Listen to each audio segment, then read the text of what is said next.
a rich man's world. I have turned the soul of this beautiful land, but that beautiful, a rich man's world. I have turned the soul of this beautiful land, but a rich man's world. I have turned the soul of this beautiful land, but that beautiful, a rich man's world. A rich man's world, beautiful land, but a rich man's world. I have turned the soul of this beautiful land, but a rich man's world. I have turned the soul of this beautiful land, but that Welcome. I am Trey Ferg at the Player Coach, ladies and gentlemen. I want to give a salute to all my veterans, keeping us safe around the world. Ladies and gentlemen, hope that you're having a safe and blessed Sunday. And we're just going to get right into it, ladies and gentlemen. Again, I want to thank y'all for joining me today. I am Trey Ferg at the Player Coach. And right off the bat, let me give a shout out to my man, Drip. He hooked me up with my little dynamic background. Appreciate, man. I appreciate it. Listen, as you can hear in my voice, just a little under the weather. It's because I'm coaching middle school football. It's been my second week total. Yeah. My touch ain't on the team yet, but I think that it could be okay. But the coaches, now, I don't think they're doing. Well, they said they've been working out summer, but it doesn't appear to be that way. But that's okay. They're young, egos. I don't think too many of them play football. Maybe another assistant coach played football, but yeah. So that's why I'm under the weather, of course, being around children. I do keep my tea handy. I drink out of my own water bottle. I don't share water. I don't share towels. I don't do anything like that with coaches, players, anybody. I don't do that. I'm very keen about, my hygiene and just keeping myself together for the best that I can. So I've never shared with other men. I don't know. Let me see, since I was I had a brother, but we was boys, and I shared with him. He took my hand-me-downs, but I've always had my own, and wanted to just take care of the little stuff that I did have. So just being me. It's been a lot going on, I guess, in the world. I know we got the big election coming up. It's a lot of back and forth, a lot of misunderstanding, a lot of not understanding, a lot of unnecessary, rhetoric. It's just a lot of unnecessary stuff right now. And I've been saying it just based off my experiences from America and, other parts of the world that, this is a critical time in the history of mankind, for real. I can't believe that we got here and the women, they can possibly take over. And if the sisters take over for a lot of you brothers, it's over. A lot of y'all brothers who have sisters, it's going to be over. So it's going to be interesting to see. And it's going to be interesting to see how the mothers and fathers play a role in that. But I think everybody has some fault to your own life. I don't think you can really blame anybody about your decisions and how you move and operate. None of my parents was around when I was trying to, womanize. They wasn't around. Probably none of my friends. Didn't nobody tell me to do it. I did it on my own accord. So I couldn't complain about it. But again, here we are. it's a lot of complaining about what somebody before you did, which is sad. Now here's your time. If you're a full-fledged adult, here's your time. 21 and over, the whole world is at your availability and at your tutelage, your learning process. You say you didn't get it in high school? Yeah, you probably didn't pay attention, but that's okay. That's okay. You understood that you didn't want the information. So now that you're an adult, you have to go to college. Maybe not. But America's information is free. They put it all over the libraries. They put it all over YouTube now. The information is free. Now, other parts of the world, they don't give out information like that. When you see other parts of the world, you see the tourist attractions. That's it. You don't see no crime. You don't see, and there's crime going on, but you don't see none of that. Now, a tourist or somebody come over and they videotape somebody wilding out. But if you look at it, for the most part, it might be a person over who just snapped. Something might be on his mind. Women might be cheating on him. The government might be coming after him. All of those things happen in other countries. And he's just trying to figure it out. And that's a different part of the world, different lifestyle. In America, it's a little different. A lot of us feel like we come out of the gate crying about something that you had no thought of before you was at that age, until somebody told you. A lot of times you either see it or somebody told you. Somebody who may not like the person that's trying to at least give you some love. But then you got to judge people for yourself. You got to judge it for yourself. But again, here we are, 2024. In 4 years, we're going to have the Olympics in L.A. Listen, everybody talk about how they travel. Everybody talk about how they got the money. They're getting flued out. They doing this. I'm going to tell you like this, ladies. What's the word y'all use? Especially where they come from. I don't know where it came from. Y'all better save y'all coin. You better save your coin. And the world is going to be looking at you. You want to be the fittest.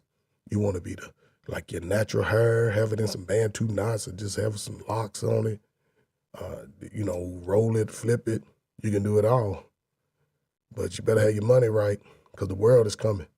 And they are not given to no handouts. They don't do that. Not in other countries. Now, they might get with you and throw a band or two at you because they got that. When they come here, they come in here with family, $80,000 to $200,000 paid for. They got transportation, they got food, they got hotel, they got entertainment, they got all that in the package. And LA's high, we already know, so it's going to cost you about 10 bands if it's just 2 or 3 of y'all. So, I don't know. But if you got children, especially a little 13, 14, they good at something other than football and fucking basketball. The sports that really give you an opportunity to break the whole curse. Soccer, swimming. A lot of people don't even know how to swim. It help your kids lose weight and they'll grow 6 inches in the summer. Especially when they turn between 11 and 13. That's for a girl and a boy. They'll be slim. They'll be smart. And swimming works every muscle in the body. Every muscle, because you got to hold your breath, you got to move, you got to see, you got to feel, you got to do everything. You got to listen because in the water you can still hear it. So I don't know. I don't know how many people pay attention to that, but I've always tried to since I was young. I guess because I was a Cub Scout. What's up, my sister Brenda? Appreciate you coming in and joining me for real. I appreciate you. In the meantime, ladies and gentlemen, welcome Trey Ferguson, the player coach. Excuse my voice, but these are the like, the share button, and subscribe button to Trey Ferguson, the player coach, ladies and gentlemen. I just want to appreciate my sister Brandon coming through and checking me out. Appreciate you. So, we got 4 years. And by that time, your prime Olympic years are like 14 to like 24. So you got 10 good years in between that span. maybe 30. If you stay in good shape, you stay focused, you don't get caught up in the propaganda of America, meaning you want to smoke, you want to drink, you want to hang out with your buddies who's jealous and trying to take your money. But it doesn't say you have to stop being friends. You just have to be straight up honest in your life. You have to, not everybody's going to make it. And even if I make it, I'm not going to shit on the people that are still there. You know how much it'll mean for them kids if you go and you accomplish something and you just come back during the summer, make your connections. Because everybody claim they got connections, call your goons up before you come there and say, listen, man, I want to put together something. I want it safe and secure for the kids, safe and secure. And you invite all the kids from all the neighborhoods, get all the OGs together. Say we need safe passage for about 24 hours. I think it can happen. I'm too old. And they say I'm too old, so it needs some young 40-year-olds. Even if it's an entertainer or rapper, I think everything adult should be separated from the children. Let them figure it out. Let them figure out the chaos on their own. And then when they figure out, you can explain it like, that's some BS over there. Stay away from that. It's not good for you. If you go over there, you could get hurt. And hurt can have levels to it. And you don't want to not be around me no more? Well, don't go over there. I don't know. So, I don't know. It's a unique time. It's going to be the Olympics here in 4 years. America's going to be on display. They're going to cut out all the riffraff. So now you can see how the connection plays. They're building apartments because these places are going to be Olympic villages for the athletes to stay in for free for 10 days, and then they're going to start renting them, and they're going to charge you $3,000 because you ain't buying a house. You ain't buying a house. You're losing money when you pay for apartments your whole life. You'll lose money. You'll probably never have over $50,000 in the bank. And you may have it, like, say, if you're an athlete, yeah, they'll have it. They getting paid shit every Tuesday, $300,000, $400,000 checks. You can get you a nice 3-bedroom, full basement, walkout, swimming pool, all that, especially in your hometown, back where you grew up. And then you got to be in the city. It can be in the suburbs, sitting over on the side with some security gates, but you're right there. And you go to see the people. Wherever something going on, just pull up. And your nice little shindig, just pull up on it. What's up? Kids love you. Sign a few autographs. Why not? But that's a good thing. That's something it seems like I'm always wishful thinking though, which is okay. Wishful thinking has gotten me a long way in my life. So it's very interesting. It's gotten me a long way in my life. So, and I haven't always made the best decisions.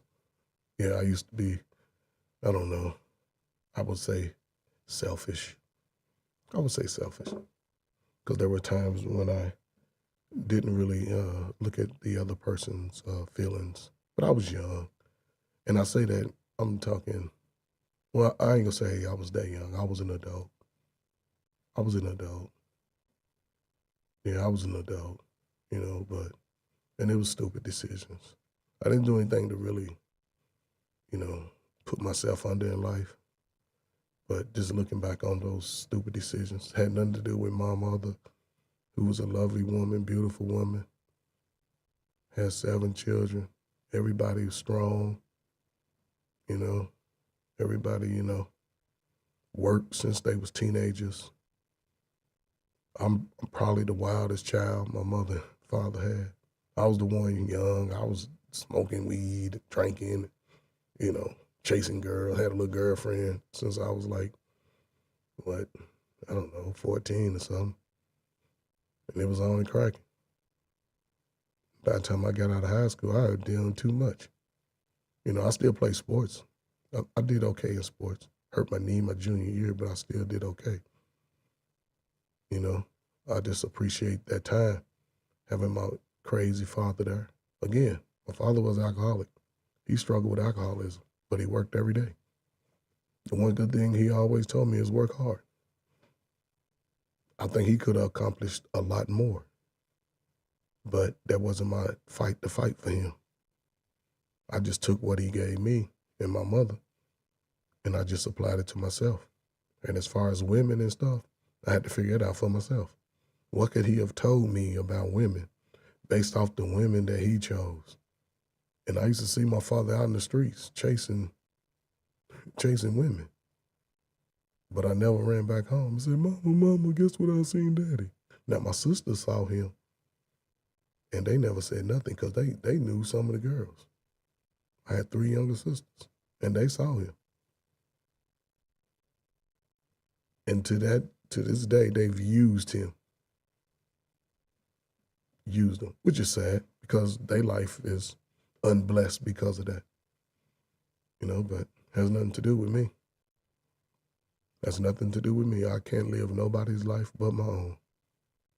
And my 2 dogs and my cat and my wife. I can't even live her life, but I can live in it. But as far as my pets, yeah,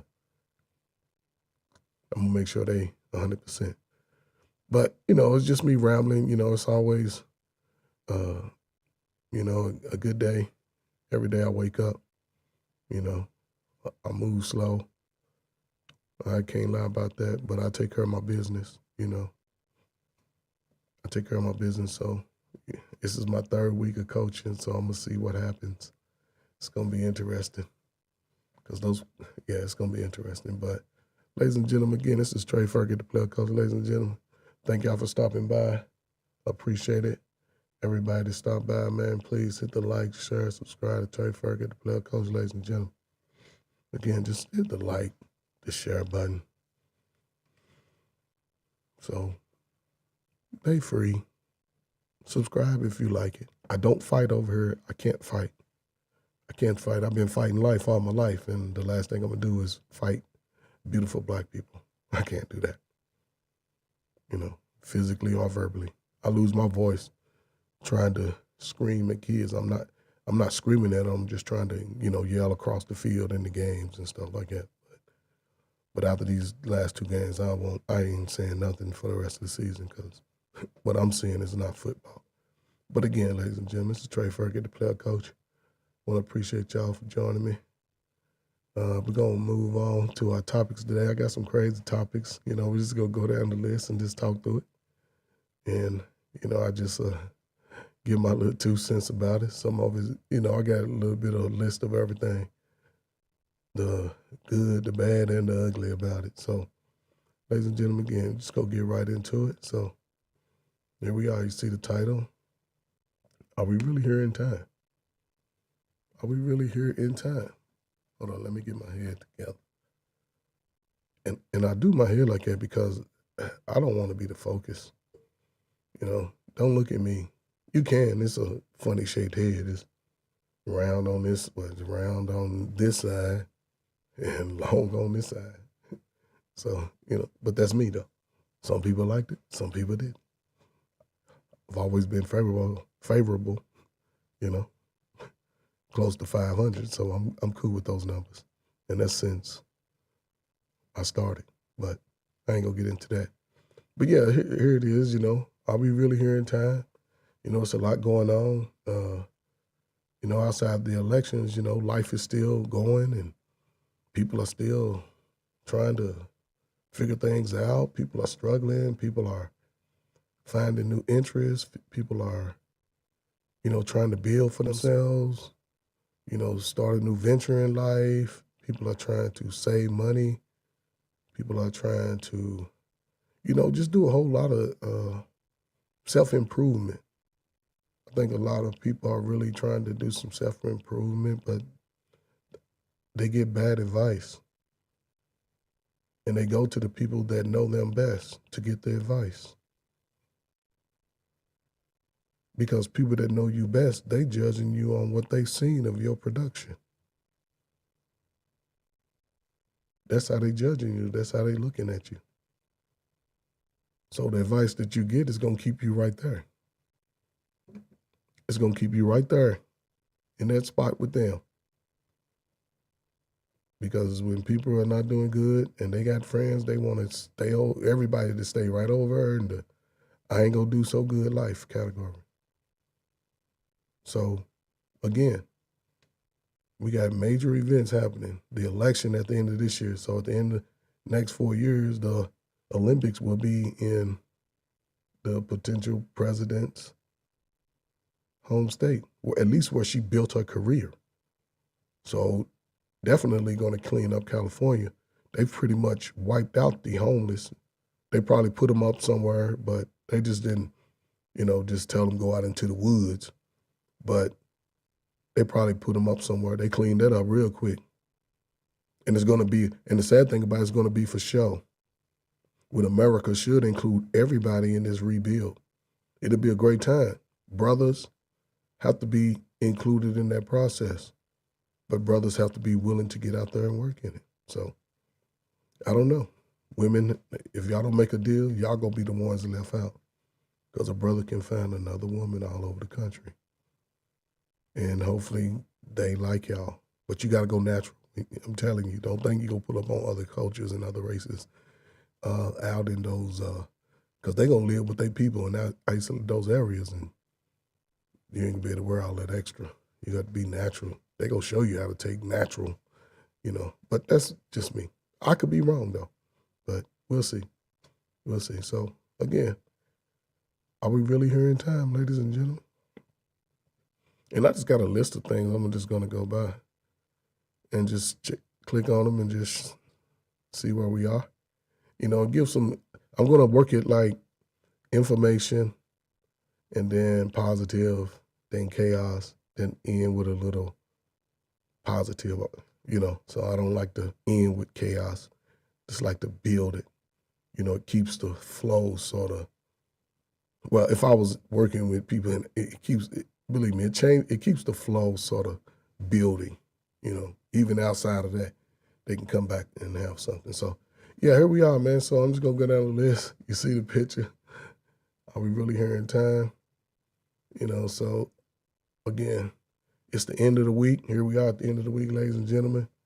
And listen, just on the title, how often should you wash your bedding? At least,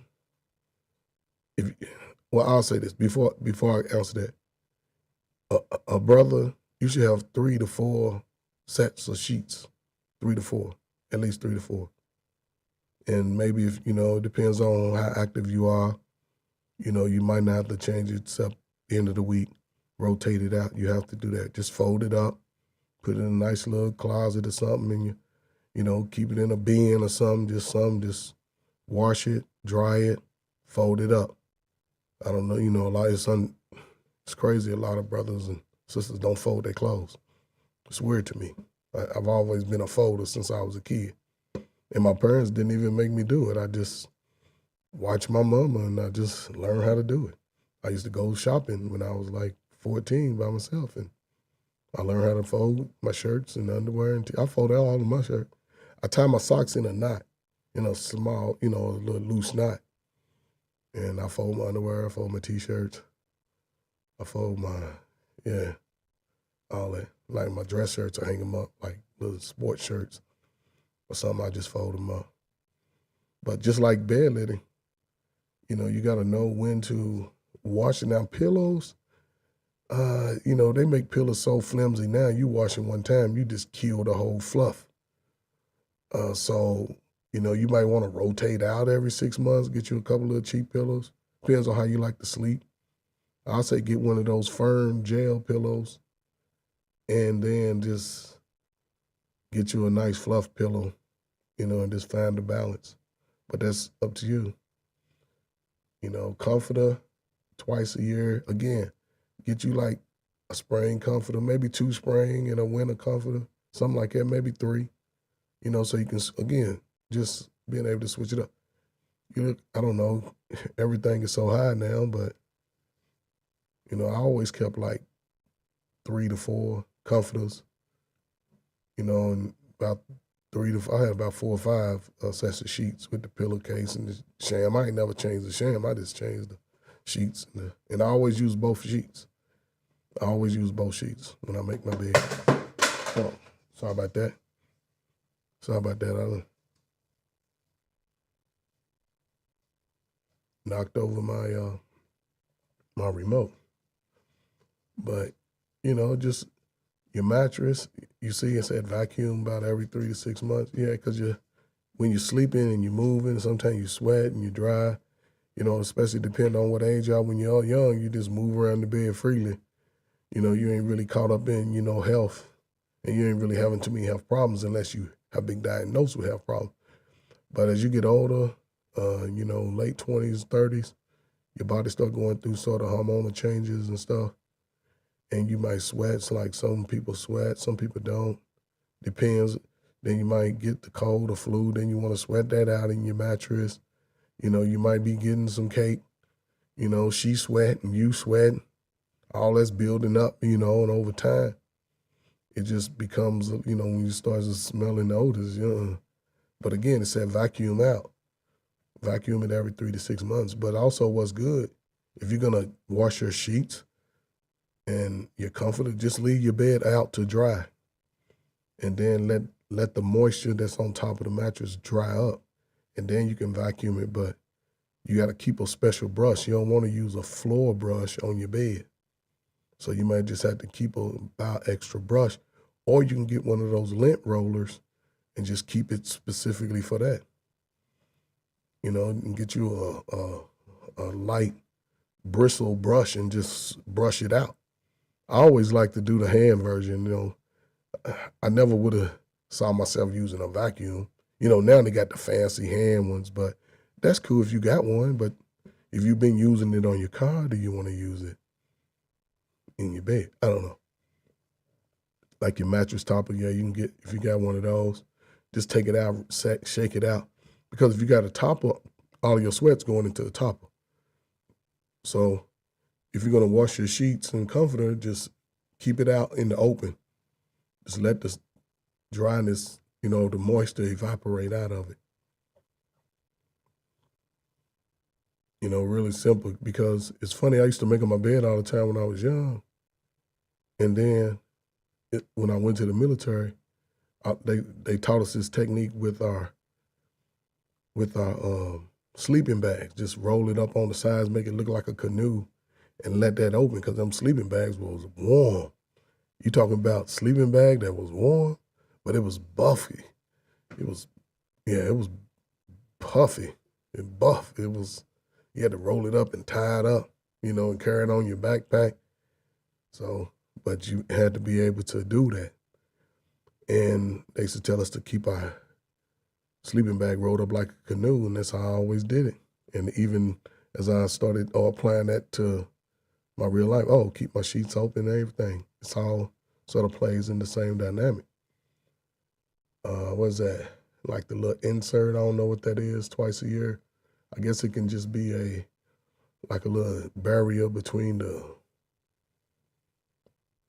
box spring and the mattress, and sometimes most of our weight is up in our upper torso area. That's where our weight is. So every 6 months, every time you sort of go to wash the comforter, just turn your bed 180 degrees to start evening out your mattress. Just like tires, rotating your tires, so you just evening out your bed. So it's interesting, again, simple techniques that could just help you with your health. It's just getting in that time where you're going to be catching a cold and you're going to be out and about and you got your bag and it's going to be rainy and, drizzly and all of that, So it's important to start thinking about these things early. So when the weather changes, you're already prepared. That's all. So going to move on from there, ladies and gentlemen.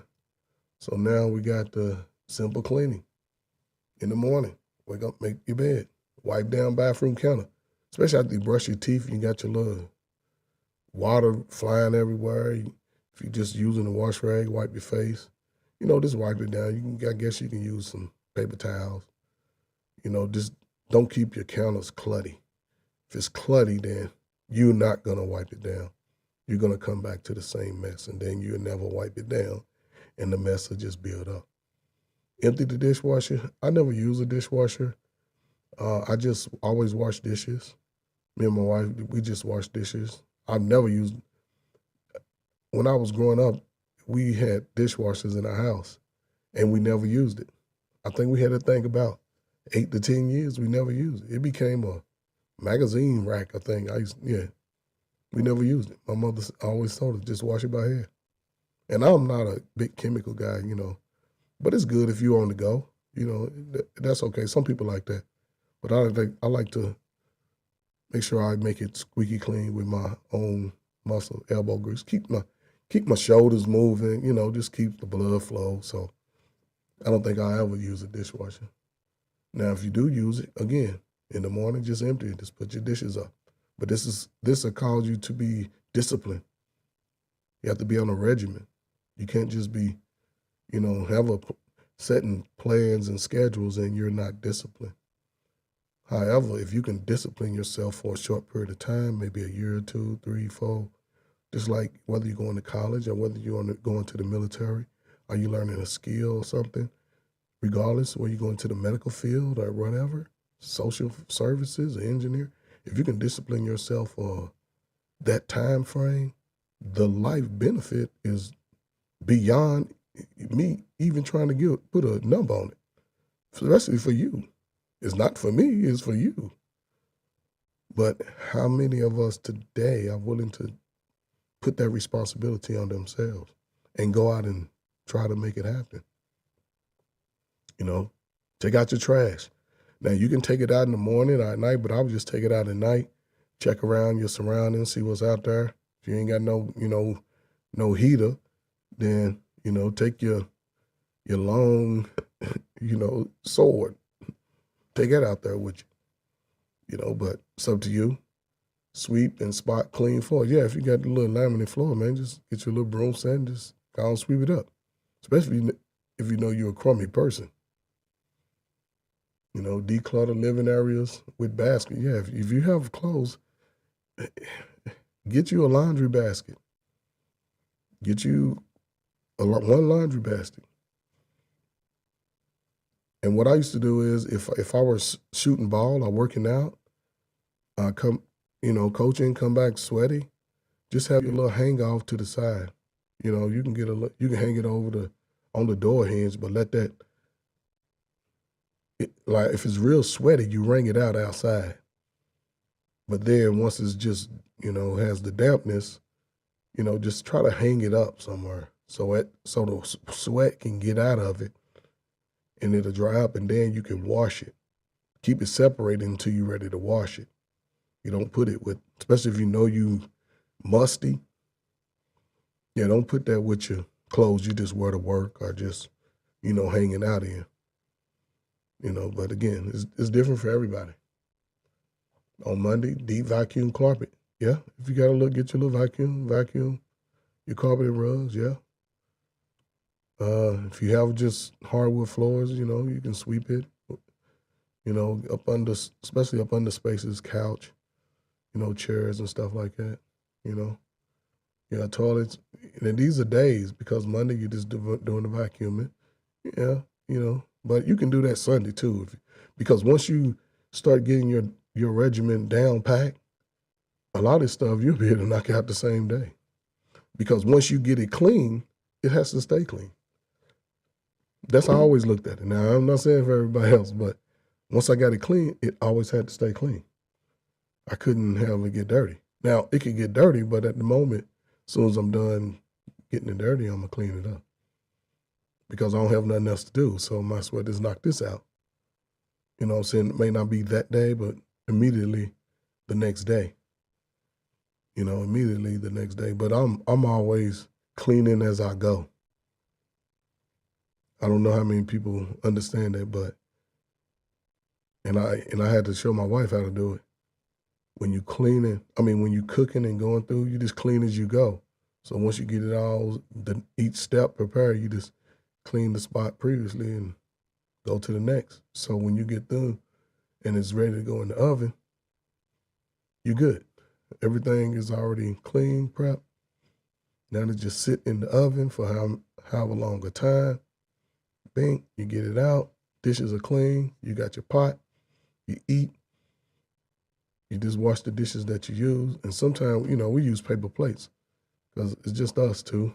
And, we got our plates for, guests. But as far as us, shit, we use paper plates for the most part.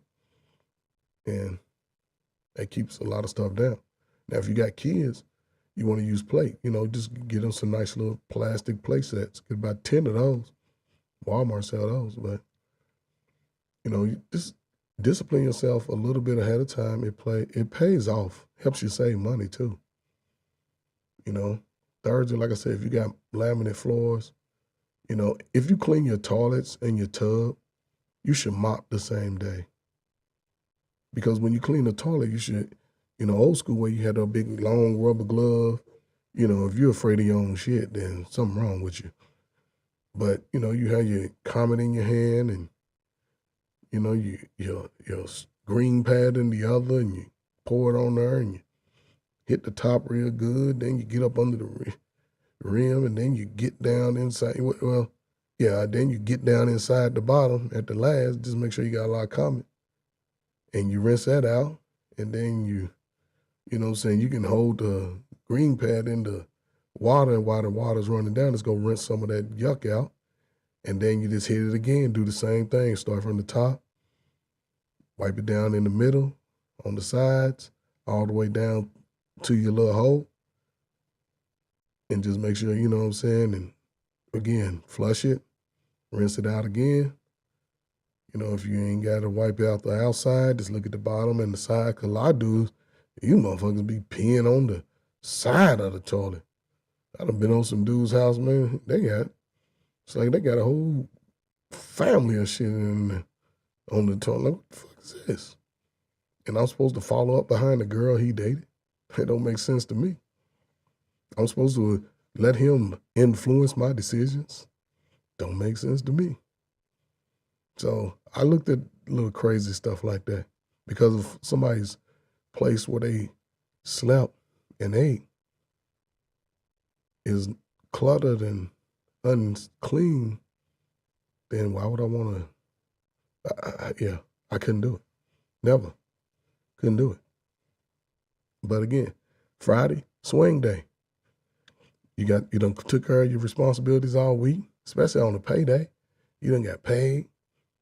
Your house is clean and got that smell good. Now, another secret, I don't know how many brothers use candles, but I use candles in the candle warmer. I've been using that for about 20 years. Little $5 candle warmer. You can get the smallest candle and set it on there.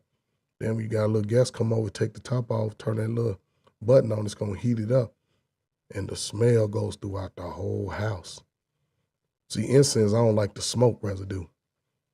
That messes with my eyes. And I ain't never really liked incense. It was cool when you was a kid, you get in, but I would say since I've been about 25, I'm like, hell with the incense. Put these candles on. Then if you ain't got none, you can just light it. Boop. Set the mood. That's all. That was me. If I'm going out, got my clothes fresh, everything washed, because I don't wash my clothes. Last Saturday or Sunday, I got paid this Friday. I got my outfits together. I'm good. I'm going out. I'm going to hit every spot. I'm going to the spot that's live. That's where I'm going to go into. Everything else, I'm just seeing who's there. That's it. 20, 30 minutes top. By 12:30, I'm at the spot. That's it. That's single. That was single life. I'm going where the ladies at. Now, I might see some dudes over here. What's up? We chop it up. But, hey, when they see me, they know who I'm dressed for. I'm not dressed for the dudes. I'm not dressed for the men. I'm dressed for the women. I want to make sure, it was two different times. Because up into my early 20s, I had a nice little gray hair. When I went into the military at 22, of course, they shaved us bald, but I ain't had no mustache or nothing. But I was in the best shape of my life. My jaws wasn't puffy. I used to have dimples. You can see the dimples back then, like, hey, okay. But shit, I'm 60 pounds heavier. No, I ain't gonna say that. I was like 200, 195, 200 when I joined the service, and that's where my weight. Always been there. And now I'm about 235, maybe 240, about 240, but yeah, you can't tell. But I know it is her. I know it's her. Because every time I ask, every time guys that, play football, they guess my weight, they're like, oh man, you like 190. 190? I ain't seen that shit since high school. I used to have to get the tape. Excuse me, let me drink some tea.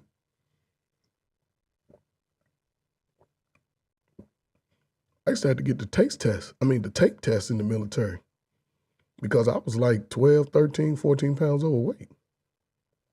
They used to have to take my neck, and then when they put the tape on there, they'd be like, damn, 18 and a half. I think it was like 18 and 3/4 back then. Because, I was working out, but they're like, oh, yeah, you good. Yeah, that's the way I was made. Yeah, so then they see my calves like, oh, my God, this dude's calves is big. I used to just people say I used to walk on my toes, but I just play, I play sports. So I like to jump and, shoot, run the football, catch it. So I had to be able to do it. That's what it took. I had to work out. I had to lift a little weights. Had to do it all. And, again, Saturday, like I said, laundry day, sit back, you wake up late, about 2, get to the laundromat while it's still early. It take about 2.5 hours. Laundromat used to be $8, man. They clean everything now, and it's like $25. $25, you're going to have to clean, but again, that's the life you have to live if you're a single person. And if you got kids, it's even worse because you now have to have resources for more than just you. But a brother, if you can discipline yourself for a couple of months, a year or 2, and just get a regimen, man, you'll be God sent. You will. So when the Olympics come, you be looking at your little bank account like, man, let me get on out here, see what I can see. Because the world is going to be in California in 2028. And you see how they took away breakdancing? They didn't want no black folk to do that shit. Breakdancing is one of the greatest dances ever. Not a lot of people can do that shit. And the only people that could do that shit was black folk. Matter of fact, we created that shit. In the inner city projects all over America, it's like everybody gathered at the same time. We ain't had no social media. We ain't had no game plan. Everybody just picked that shit up as soon as they saw it, which was great. So, for y'all football fans, 2 weeks, you got football. What's up, my man, Blaze McCroy? My man, Next Level, man. What's up, fellas? Appreciate y'all coming by, man. Appreciate it. I got a little cold just walking down some possible scenarios and situations today on this Sunday. It's going to heat up. It's going to heat up. I appreciate y'all brothers, man, always. So Sunday, now's the time to sit back. Wake up late. Man, not too late. 12, 1 o'clock. I know the game depends on where you're at in the country. Wake up, watch the game, you know what I'm saying? Sit back, fall asleep on the first game unless that's your favorite team, everything's done. Matter of fact, when you get up, go and put your little food on. See, you keep you some chicken, some baked chicken. You keep you some chicken. You can buy breasts and just cut them up into strips. Put a little flour on it, a little salt and pepper. I don't use too much salt, so just some pepper and some chicken bouillon seasoning. Man, get you some. I use olive oil. I don't use Crisco or grease, but if you got to use that, just go and get that temperature right, man. You got your phone. You can watch the game on your phone, right, while you dropping that chicken, your select pieces. So, again, a lot of this can really be a dynamic in people's lives, but it's just going to take a little discipline. See, like swing days, you like wipe down all furniture and cabinets. And you can pretty much do that the day that you sort of cleaning the bathroom and stuff like that, when you're sweeping and mopping. That's when you can do that. Deep clean oven, depends on how much you use it, maybe. And if you're going, now I'll say this. If you have a self-clean on the oven, and you baking all the time, I would drop that in there at least once every 4 or 5 months. Do a little self-clean on your oven. Refrigerator, just again, you make a spot, you see it, just wipe it out. Yeah, just wipe out the refrigerator spots. As soon as you see it, you don't want it to fester up and sort of build its own life in there.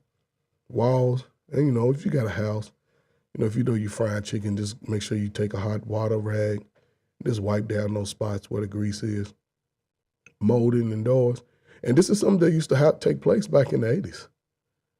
People that lived in the projects, their parents would make them wipe down the walls and the molding and all that around the doors and, clean windows and everything.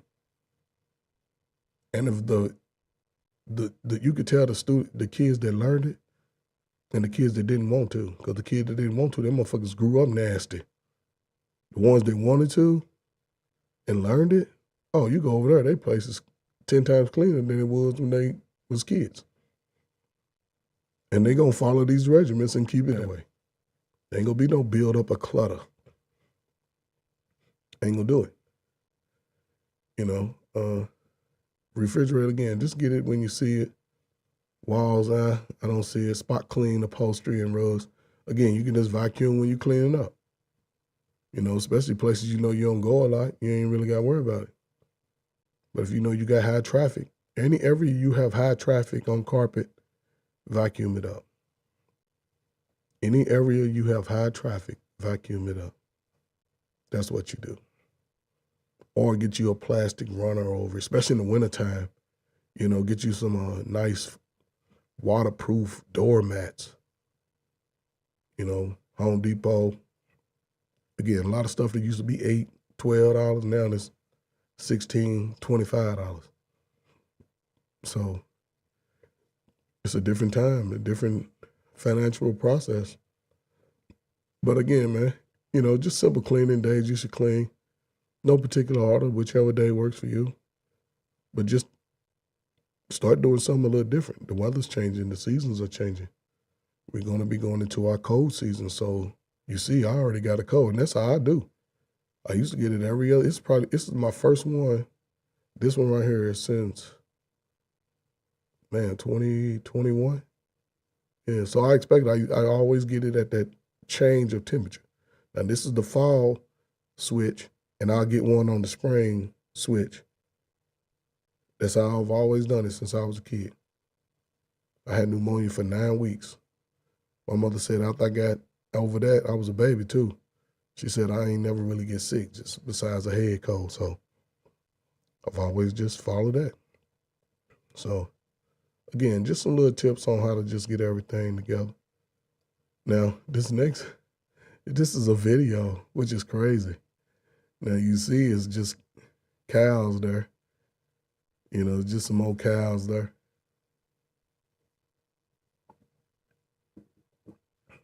And I want you to see what happens to the cow. Because just like some of us, a lot of us are bullheaded. We know stuff is dangerous, but we just refuse to stop messing with it. We know a man is dangerous, then we know he ain't no good for us, but we can't let him go. We know that woman ain't no good for us, but we can't let him go, and we'll just continue to mess with it until it just slaps us in the face. Now this cow is a little different, so I'm gonna play the video, and it's a short video. These videos are short, so just listen to the cow. Let me see. Let me make sure the volume is on. Give me a second. Yeah, it's on. It's gonna move sort of fast too, so watch that. Watch the cow Watch The Wire.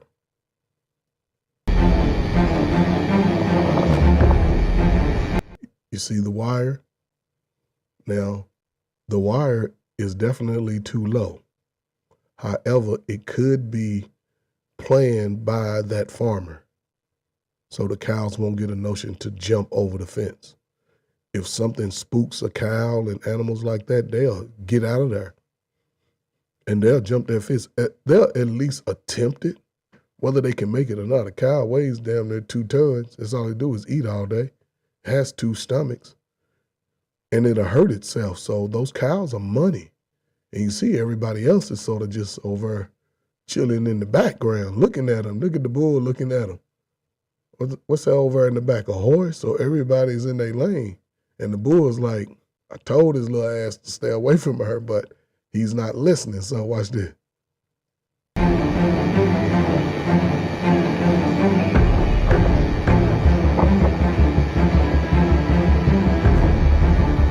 All right, now you see, he keep messing with the wire.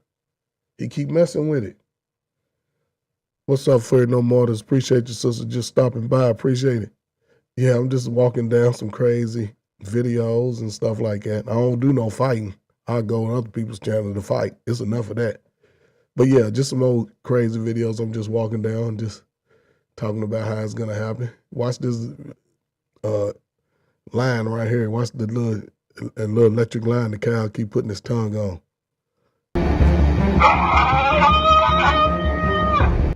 Y'all hear that? Y'all hear that shock? You hear that cow calling for his mama? It just broke the cow down. Now just imagine if that was you in your life. You keep going, being stubborn, being a hardhead, and there you go. Your own life. You done got fucking shocked. You act surprised. This cow is in pain. It broke the cow down.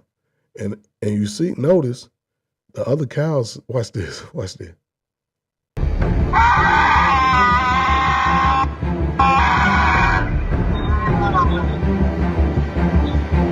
Now you see how the other cows wasn't in a hurry to get over there.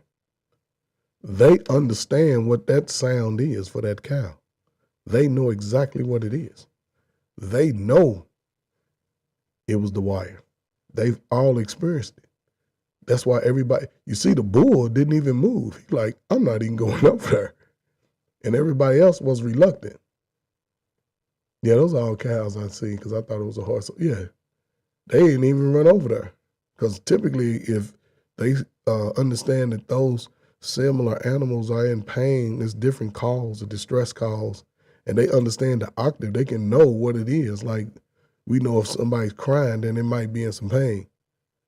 You know, we know if somebody laughing, then we know it's happy. They know in their language there's something wrong with that cow. And they know exactly what it is. They know exactly what it is. So now look at him backing up. Now he backing up looking at it. Like, oh shit, is that what they talking about? I can't even get over there no more. Let me stay away from her. I bet that shock went through his whole body.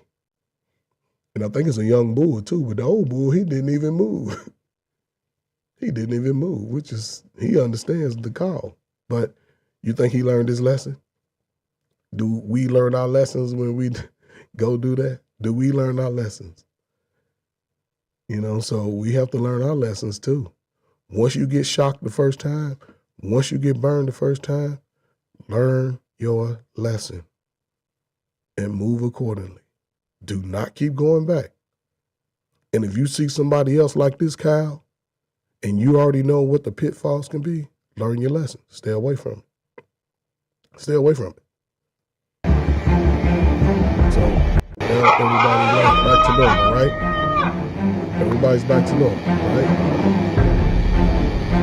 Let me stop. All right, so everybody's back to normal, right?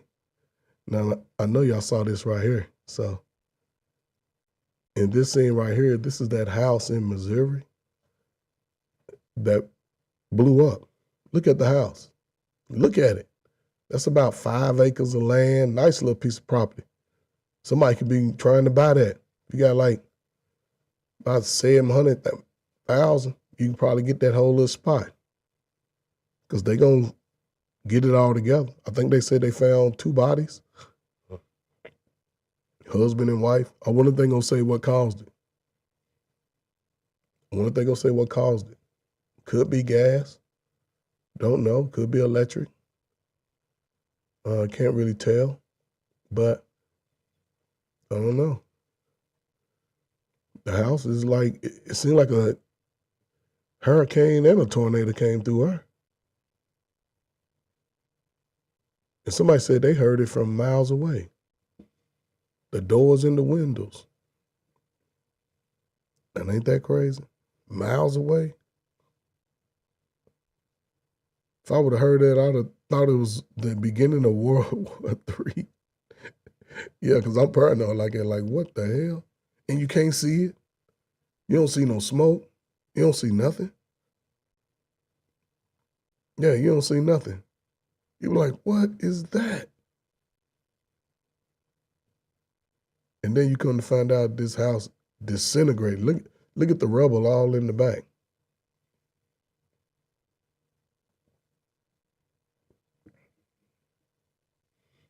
Look at it. Yes, sir, Blaze. The cow learned that day. But look at the rubble. It was like a missile hit it. The only thing difference is if a missile would hit it, it would have been a hole in the ground. Here you can see where it blew up. They had to be doing something. I'm gonna say they had to be doing something illegal. Hopefully not. I say gas, but I ain't heard no details of how it happened. They was keeping that hush hush. But look at this devastation. And the crazy part, if you were somebody maybe at the porch, or if you were somebody walking by, you could possibly be seriously injured. Yeah, you can be seriously injured. You can be seriously injured right there. Because it's not the explosion, it's the shrapnel. That's where 99% of the casualties come. Just like if a bomb hit a car and the car metal and fragments break up into pieces and you 30 feet from it, they have enough force to puncture your brain, to puncture your eye, to put a hole in your leg. Yeah, the shrapnel is what gets you, unless you got one of those, a landmine or one of them claymores where pellets and, a landmine's different, but a claymore, it projects small pellets, thousands of them just smacking you. Bah, bah, bah, bah. Ooh. But again, so this is a sad situation. I think 2 people lost their lives. But again, this is a nice, beautiful piece of property. Got the nice trees around it. People don't know that trees bring oxygen to your area. That's what trees do. Trees bring oxygen to you. So, give me 1 second.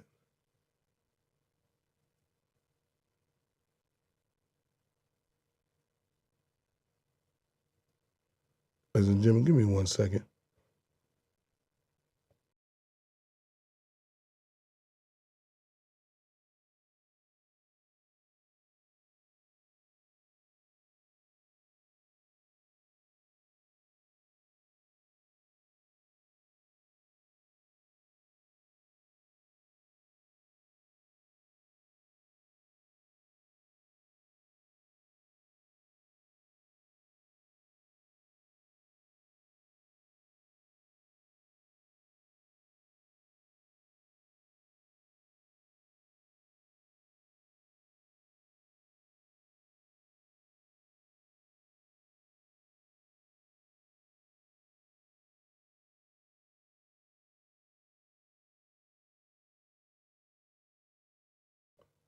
I'm back, ladies and gentlemen. Sorry about that.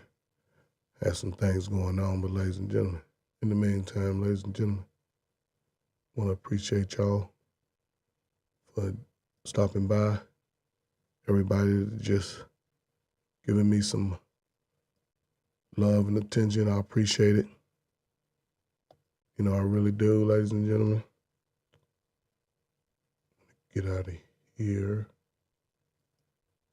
And you can see the devastation. It's sad. Look at it. You don't know what that stuff is down there. You don't know. You don't know what it is. I couldn't tell you where you know where the front door is just based off the driveway, but I don't know if it had a garage. I know it had 2 cars parked on the side, so wow. They ain't have no basement though. If it was a basement, it'd just be a big hole right there.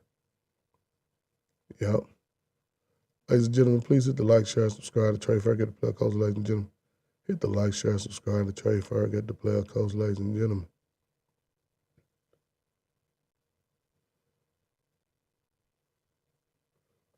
And leave a comment. Appreciate you. So, yeah, it's just sad. I think it's happened a few days ago, and this is where we are right now. You know, things are happening, and it's not always good, but it ain't always bad. So this is an interesting one right here, especially with you young folk who are in relationships, you know, and you can see it, the title, Toxic Relationships, Be Like. See, some of us make jokes of it and light it, but then I wonder how many young adults are living this type of chaos. Now, would you say that their parents had anything to do with this? Would you blame mama or daddy? Could you blame mama or daddy? Because I don't see parents there. I see this young guy here. He's probably a close to 30-year-old man. You know, no telling what he does for a living. You know, and I don't know. You see this car, so you know, I'm glad I started over here. So when I play the video, I'm not even going to say anything. Just let it play all the way through.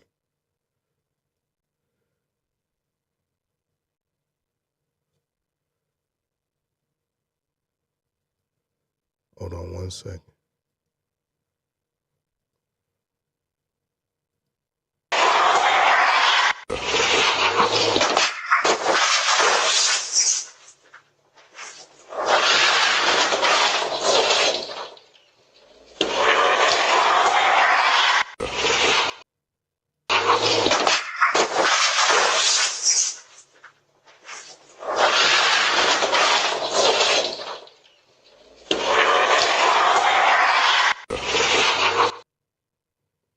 So you can see he knew he did something wrong.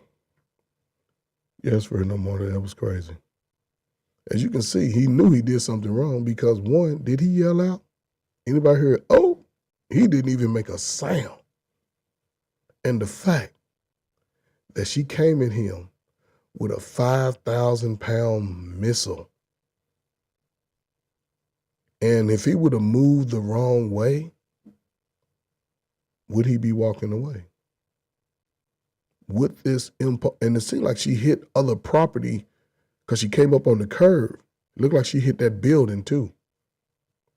He just left all his stuff. Whatever was on the ground, he just walked away. Hopefully he came back and get it.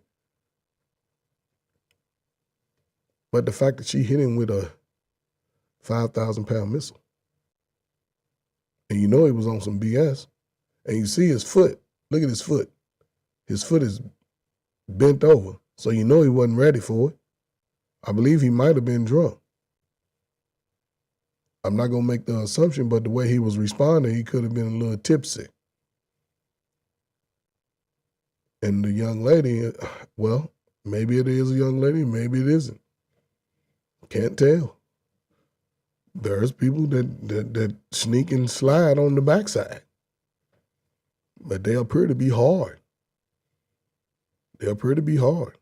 I know a dude deleted the guy that was going to come out on it.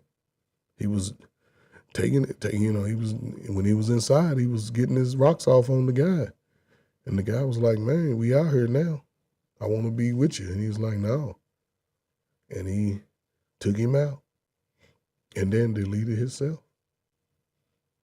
So, you know, this is just a sad situation. And these are young adults. Don't know if it's a man or a woman in the car. You cannot see it. Let's watch it one more time.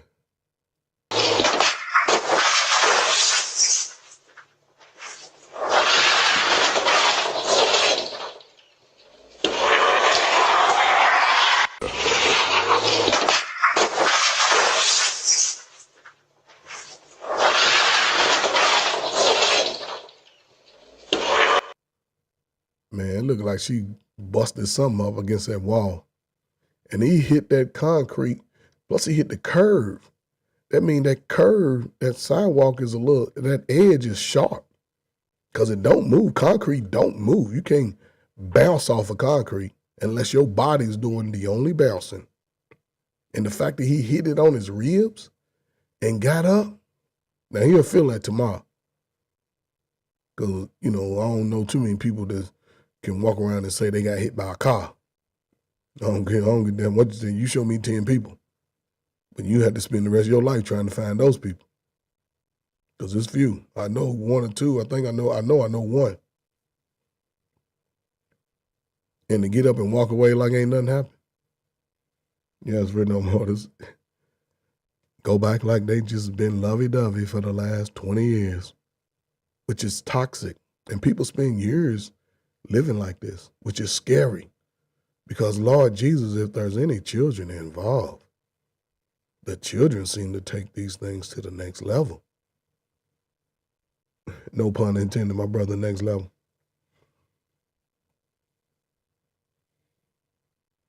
Wow.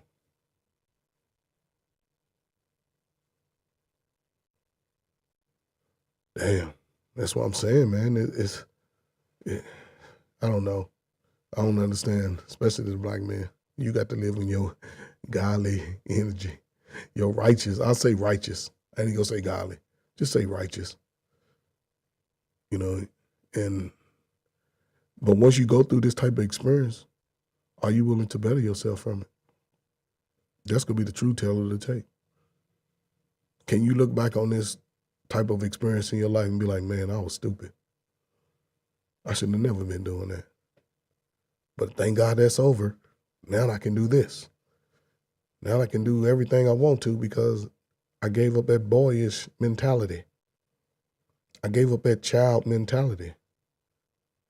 And when I say that, let me also say it goes both ways. Gave up the little girl mentality, the little child mentality. So both boy and girl are children. But you got a little boy and little girl. The little girl was driving this vehicle right here, not understanding that you have a 4,000-pound missile doing about 30 miles an hour. Because not only did she hit him, she came up on the curb and she hit the building. No telling how much damage is done. No telling what type of building that is. It might look like a hotel, a little shindig hotel, a little motel or something. Just because there's other cars out there. And the fact that this happened, Blaze, man, I'm glad you're all right, man.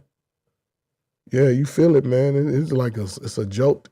It's like playing football, tackle football for the first time, but times 10, because the metal again is not going to flex to your body. Your body's going to flex to the metal, or the concrete, or the wood, or or whatever. So yeah, man, I'm glad you're all right, man. For real, man. Yeah, Fear No Mortals, I understood what you said when you said shit on him. Yeah, I understood that. Because that's exactly what he did, which is unfortunate. So again, man, these are the type of relationships that, that we're going through as young people. And especially in today's market, once you have an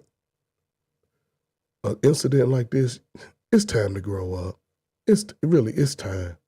Because if you could continue to follow this path, it's going to destroy you. It's going to destroy you. Both men and women, it's going to destroy you. It's generational. It's generational. But again, at some point, especially after 25, 30, if people just get a little type of discipline in their life will change. So by the time they go 20 years and they 50, you can be looking at retirement from a job. If you have children or not, they can be ready to go to college, ready to graduate, get out your house. Now you just keep your little house for your little spot, and they can come and bring all the food over and they cook that shit, or you cook it, and everything will be love. If you gotta apologize to them, just apologize to them at the dinner table. Just tell them I'm sorry for all of y'all. That's it. For all the bullshit I was on. But y'all hear it now. So let's make the best of it. That's it. That's all you can do. But again, that's just me. Not everybody thinks like me. I don't expect everybody to think like me. But I've seen it on all sides. I've never been in a relationship toxic like this. I think my first girlfriend, we used to play these games sort of like this, but we was like 15, 16, 17, 18. So by the time we was like 18, I was in college, 19. I'll never forget it because I always remember events in my life. It's crazy. I was like 19 gone. I completed my freshman year of college, so I came home. So she was going to go out because she was driving, and me and my buddy was going to go to the university because, you know, I'm a college guy now. I like to see college girls, you know. And she dropped us off because, you know, it wasn't too far from my house. Like, man, we can walk home or catch a ride because, yeah, we had it like that. You know, we had cars, but we getting a ride from her. I'm trying to be, you know, big boss player, but she was dropping me off, so which is cool. So if I had to walk probably a mile from the house, and I knew all the shortcuts, but so she was ready to leave, and I was like, come here, give me a kiss. She's like, no, no. I was like, because see, that's because my mother always told me don't trust females if they don't want to be around you.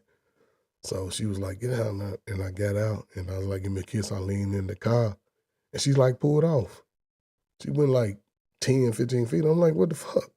After that, they changed my outlook on her. I'm like, oh, fuck it. You go ahead and do what you gotta do. You know, but then a couple weeks later, she coming through with that, you know what I'm saying? I'm over like a whole different mindset. You know, I know somebody that heard that grudge when you grudging it. Yeah, I was like, man, whatever. I'm in here.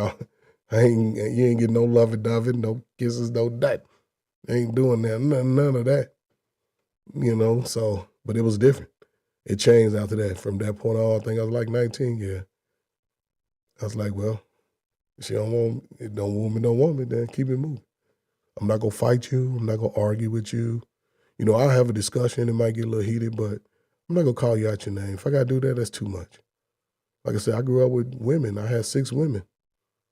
I had my mother, 2 older sisters, and I had 3 younger sisters. And my father was crazy. He ain't give a damn about nobody. I say my father cussed man, woman, child, everybody out. You know, everybody. But he worked hard every day, provided. We had 2 cars growing up. Didn't miss a meal. Played sports. They was at my games. We barbecued. We went to picnics. You know, my father wasn't a big traveler, but it was cool. So when I got that opportunity to get in 18, 19, like my freshman year, I started seeing what was out there. Because I went to college about 2 hours away from home, which was cool. And then within that process, I got to see other colleges, you know, taking road trips. So going on the road wasn't no problem back in the day. You know, we just drive till we get there. That's why everybody was going to Freaknik. Everybody was going here. Daytona Beach, everybody was going. Because everybody didn't mind just getting on the road, driving, trying to be safe, get back. You know, but as far as relationships like this, I wouldn't recommend that for nobody. No man or woman. No man or woman. And this gets crazy because I have another video that trumps this right here. And you're going to see just based off what it is, it's terrible. So these are adults. Well, he appears to be a grown man, I know. In his 30s, probably. I don't know. Hopefully he works. Maybe not, maybe. I don't know. Clearly, she's driving. So could be her car, or she just took his car. Never know, but he ain't saying nothing. See, if it's your car, you like, hold up, don't take my car. But he ain't saying nothing.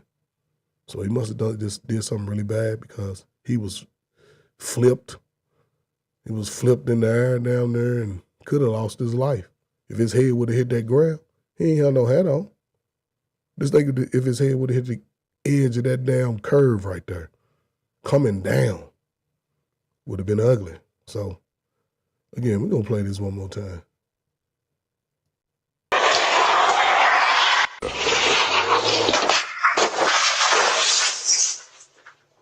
Y'all see that? She backed up. A tire look flat.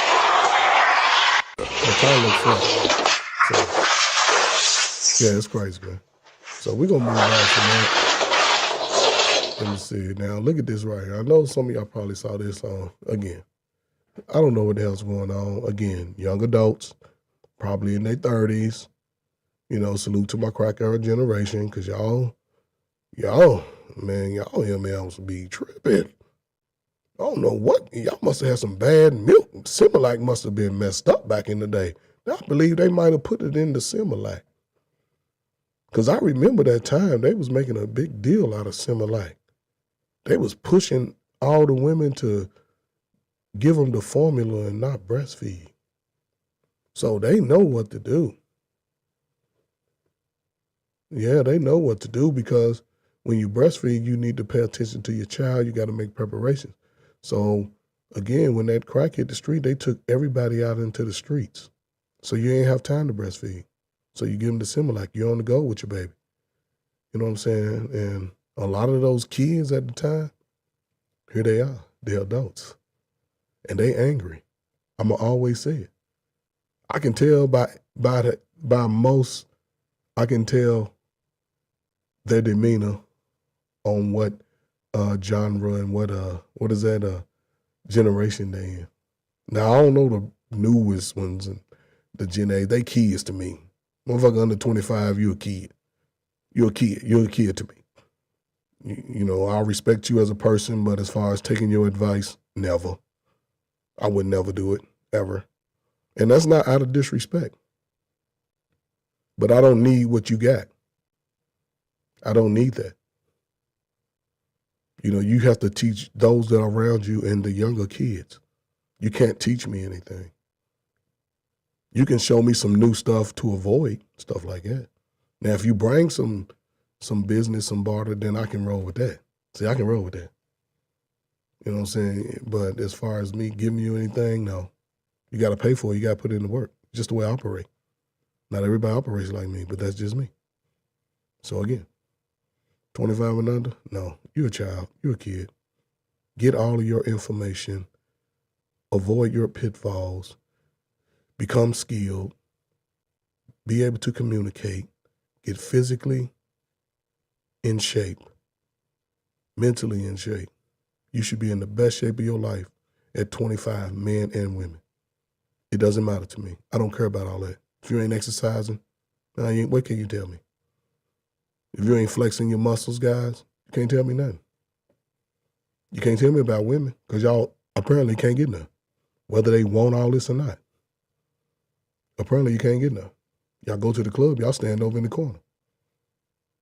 Y'all talking to each other, hugging on each other. You go to a club, if you the only dude over sitting at the table, what's up?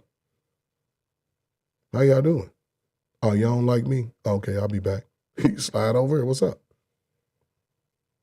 And you just call it out what it is. You know what I'm saying? You ain't gotta be mean, cuss them out. If you think you handsome and cute, you smell good, you got a little body, somebody gonna go. They might not do it right there, but they'll catch you going to the bathroom. They gonna keep their eye on you the whole time you walking around. Like, oh, he's real. He's on his shit. And they'll slide, what's up? What you say your name was? I'm Kiki. They go tell you their name. And then you just walk her there from her. Tell her what you want. Tell her what you'll do and then go do. That's it. Tell her what you expect. And accept what she expects. She expects some bullshit, be like, okay, it's no argument. That's her expectation. Just like those are your expectations. Whether she align with what you're looking for or not, keep it moving. If she's not aligned with it, keep it moving. Makes it simple. For real, makes it simple for yourself. But this video right here is wild. Ladies, I don't care how old you are. 60 on down. 60 on down. Don't never do this shit right here. Ever. All your children, your nieces, don't do this. Let me go. Let's do it. Hold on. Here we go. I ain't got the type of pussy. If you looking for brand new, like never been used pussy, I'm not the girl for you. I ain't even gonna lie. I ain't that, cause I ain't the bitch that's finna sit up here and be like, I haven't fucked, and unless I haven't fucked, I'm never telling you that story. Don't ask me no question like that. When the last week, the other day, that's me. The other day, I just fucked a nigga, that's me. I'm never finna be, oh no, I don't do stuff. No, I be sucking dick with both hands. Slob and everything. I be doing all that shit. Like, I'm not the girl that's, no, I don't know. I be gagging. I'm a nasty bitch. Lil' Kim, all that shit. I'm Maya Angelou mixed with Lil' Kim, mixed with Foxy, mixed with Lauryn Hill. So, like, I'll pray over the dick, and then I'll fuck around and swallow that shit. You get what I'm saying? Like, that's me. Multi-dimensional. I'm never finna, no, I don't. Got me fucked up. Multi-dimensional. Multi-dimensional. Really? And the sad thing about it, now let's just say she's having a private conversation. That's cool. That's cool. You run up on a guy, you know, I don't know what would provoke this type of information, but let's just say that it could happen. But to go on a national platform and put yourself out there like that is a little weird. It's weird. And she could be an attractive woman, but you can see the hardness in a lot of the sisters' face. They be hard. I look at eyes, I look at cheeks, I look at mouth. I look at that. And shoulders. Shoulders carry a lot of stress on black women. Now, she's a nice little slim woman. It's sad that she's up here in a towel. Put a damn shirt on. Everybody can see that you nicely built. But when y'all start talking this demonic stuff, hopefully you don't have no children. Hopefully you don't have no children. Because these words are going to be life-lasting. And people that you know will relay it back to your children. So hopefully you don't have no children. If you're doing that and you single, hey, by all means. The worst thing that we do all the time, we always want to say to the world what we're doing. Which is scary. Really, it's scary to me. Now, I don't know about the other people, but yeah, so ladies, never do that. You have young women, don't do this. Don't put this out there like that. Don't put this information out there. Yes, ladies, I don't understand it. But the fact that you just got out of the shower, you're going to get musty again, working up your conversation. And you could be very attractive because looks like she has some nice skin. But they get so hard and broken that they just, sometimes I don't think the mouth and the brain and the heart connect. I don't. Because in their heart, they want one thing. What they say out of their mouth is another. And what they thinking is different from the first two. So, and these are young adults. I know she's in her late 20s, early 30s. I guarantee she's 30, 31, 32. I could be wrong by a year or two. Under 35, between 30 and 34. That's my number. And it's scary that they say this. Why would you just blast your sex life? And I can understand because everybody wants to know body counts. Body count wouldn't even be a factor if everybody got together and realized two ugly people can get together and make some beautiful kids, especially when you're young. But that's not part of our dynamic. That's not part of our poor man's culture, because that's what our culture is. It's just a poor man, poor-minded culture. Doesn't help anybody. Doesn't even help yourself. If I was to walk around stating stupid stuff, it wouldn't help me. Everything that is attached to me would fail. And the fact that we have adults like this speaking to this capacity is very scary. It's very scary. So again, I don't know, man. She already said what she ain't gonna do. She gonna let you know right up front who she is and what she's about. Yes, she gonna let people know. And it's sad because a good brother, he'll run from it. A guy that's on some bullshit, he gonna take advantage of it. He gonna take advantage of it. Because if she like you, she gonna do all that. And I would tell her, I ain't gonna tell nobody. I don't need to tell nobody. Because if she says she gonna do it, if she like you, she gonna do all that. So yeah, I'm all for that. But the fact, if I'm a single guy, see, it's a difference. You're a single guy, just protect yourself. Because you ain't got to work hard for nothing. You ain't got to work hard for nothing. Just be yourself. You know, have a sense of humor. Be able to laugh at yourself. That's the type of woman I like, a woman that can laugh at herself. Her little crazy flaws, that's just sexy to me. I don't know what y'all talking about. It's sexy to me. I said, yeah, okay. Because that let me know she's going to be real. She ain't looking to try to get nothing out of you. But again, this is where we are, man. You know, it's unfortunate. Young sisters like, yeah, we're going to listen to it one more time because it's wild. I ain't got that type of pussy. If you looking for brand new, like never been used pussy, See? I'm not the girl for you. I ain't even gonna lie. I ain't that, because I ain't the bitch that's finna sit up here and be like, I haven't fucked, and unless I haven't fucked, I'm never telling you that story. Don't ask me no question like that. When the last week, the other day, that's me. The other day, I just fucked a nigga, that's me. I'm never finna be, oh no, I don't do stuff. No, I be sucking dick with both hands, slob and everything. I be doing all that shit. Like, I'm not the girl that's, no, I don't know. I be gagging. I'm a nasty bitch. Lil' Kim, all that shit. Yeah, that's enough of that. You know what I'm saying? That's somebody's auntie. Could be. Could be a young boy, young girl's mother. When you speak certain things out of your mouth, don't be surprised if you walk in and your children are doing that very thing that you spoke about. So just be careful. It's just sad and unfortunate because to me, could be our most powerful young adults, the ones that could really make a difference in making a change. They're all caught up in the whirlwind. And they're losing because they're inflicting self-pain. So just me. And this next video is a little crazy, you know. Again, man, shout out to folks in Milwaukee, man, brothers and sisters, man. Milwaukee's a hard place to live for a black man, black woman.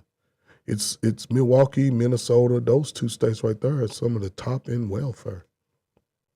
People move up there just to get on welfare. It's crazy up there. You know, so I used to work in social services and they used to talk about it.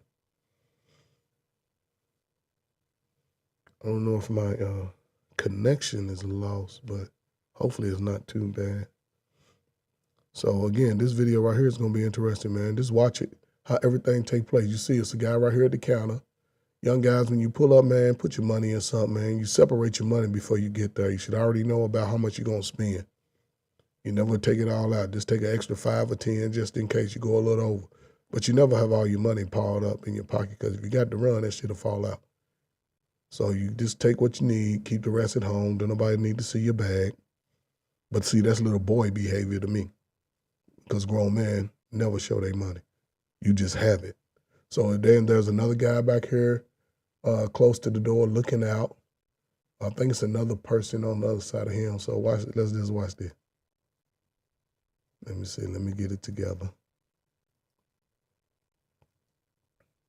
There we go.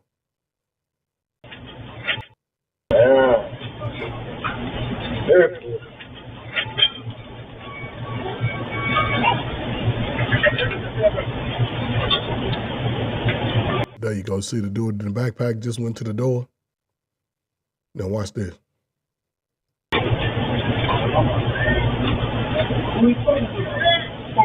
Now he's talking to the police, talking about who, me? This is this guy with the backpack on. Oh boy just came, got his little cigarettes, he's ready to get his little bleezes, get back to the crib. Now old boy, he blocking the doorway. See how he blocking the door? Now watch this.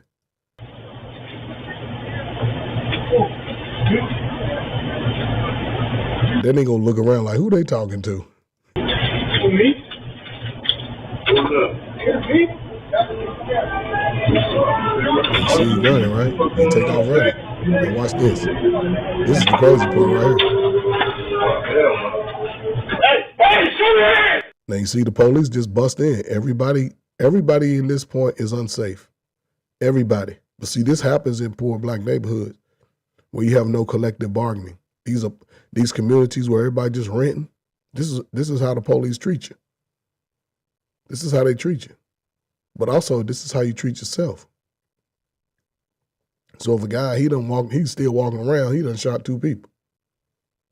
I don't know if anybody's deleted, but how you still walking around and people know he's still walking around? I don't understand. Some of these people have rewards out for them. You don't have to, I don't understand it. I don't understand it. I'm not that connected to the people I grew up with to jeopardize my life. Because if you would take somebody out that we both know, Juice, then you could possibly take me out. So I'm never even gonna look at you the same. What's up, Drip, man? Appreciate you, man. I had your background, man, in my introduction. Appreciate you, man. Salute. But, look, let's just watch the video. Hold your hands right now! Hold your hands right now! Hold your hands! Show your hands right now! Let me see your hands! Y'all see that? Y'all see how he went back here and tried to hide now? You see the young brother over here with his stash all out. Young. That's why it's hard for me to take any advice from young dudes. They can't talk to me about life's ventures in life. They ain't did nothing yet. And I'm not, like I said, I'm not shitting on the young dude, but what can a 25-year-old tell me? He can't tell me anything. He's a kid. You run up to the store or anything, you know what you're getting. At least you should already know. Take $5 or $10 extra. Keep your stash at home, unless you don't trust nobody, but then you got a problem.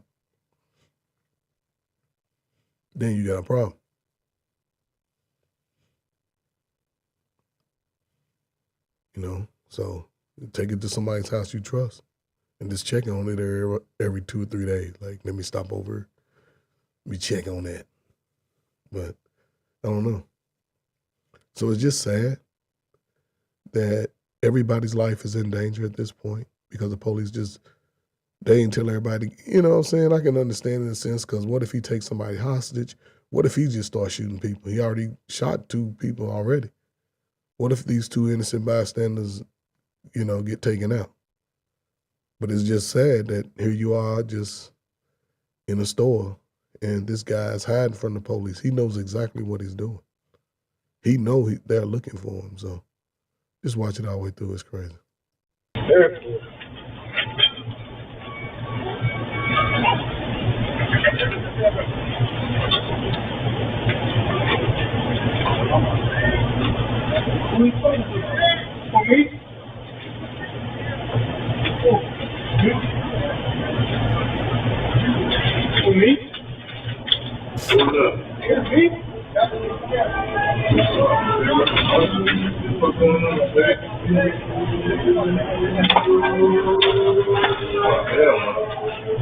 Hey, show your hands! Hold your hands right now! Hold your hands right now! Hold your hands! Show your hands right now! Let me see your hands! So yeah, that was a crazy situation. I wouldn't know what I would do in that situation. I know I would try to duck. I would try to get out of there. I think my man, I think he was on the right-hand side over here. Somebody, ducked out. Yeah, I would have tried to duck out. But it's hard, you got the police with these assault weapons pointed at you. Best thing to do is throw your hands up and say, do not shoot. Just throw them up, man. Listen, do not shoot. I would just put my money in my pocket, make sure they're stuffed in there, and I would just throw my hands up Like, man, do not shoot. Hell, I probably would take my shirt off.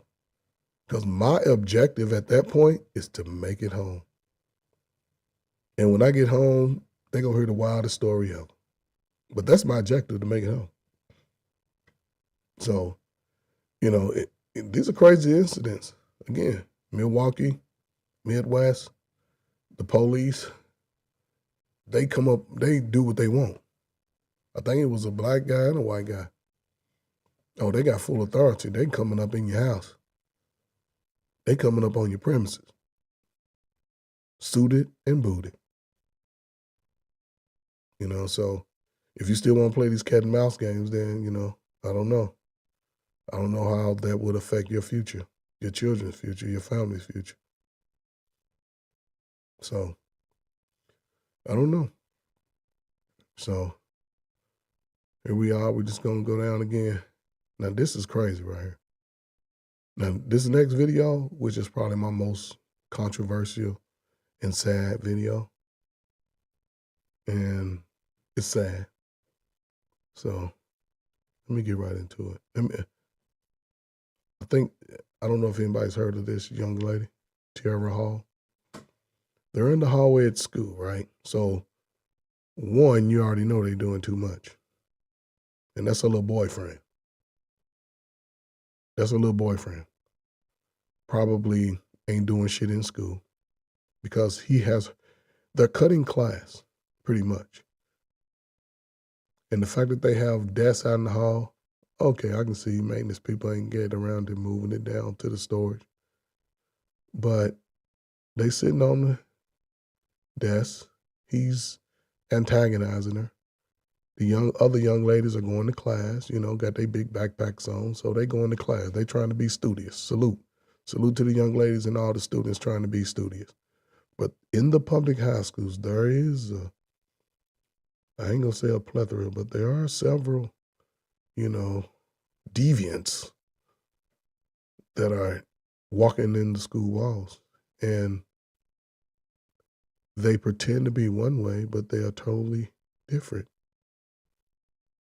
outside of your presence. And this is right here, a lot of stuff I put on our parents because we allow our children to have too much freedom too soon. We allow them to have too much freedom too soon. And then we complain about the way the kids are. Hell, the kids only act according to what we allow. I've seen it too much. I've talked to too many parents. I've talked to too many probation officers. I've been to court too many times. Grandparents, aunties, relatives, family. So this stuff right here hits me harder because I remember being a teenager. I remember that time. And here we are today. I don't know what generation this is. They're in high school, so probably look like they like sophomores. She looked like that's her first little boyfriend. Not saying that, I know it ain't his first girlfriend because the way he's antagonizing her. And that's the crazy part about young guys. Even when I used to see them in school, they antagonize the girl instead of just, walking up, hugging them and talking to them and stuff. They'll put them in the headlock. They'll take their phones and, they do all kinds of crazy shit that piss you off. But again, that's how they being raised. So they say the fathers ain't shit, we ain't there, so who in the hell's raising the kids? I go back to crack because once the mother got out there on that stuff, these kids been raising themselves ever since. Even the ones that was kids when that shit hit, they let their kids do whatever. Their kids don't have to have a lot of respect. They can cuss the teacher out and come to school. The mother, she'll be cussing out the teacher. What do you do to little Ray Ray? And then when they start calling it, well, his daddy ain't in his life. I'm doing the best I can. No, you're not. Didn't I just see you at the club Friday and Saturday and happy hour on Wednesday? Really? Didn't we just say we had a parent meeting and you ain't show up there, none of them? Make it make sense.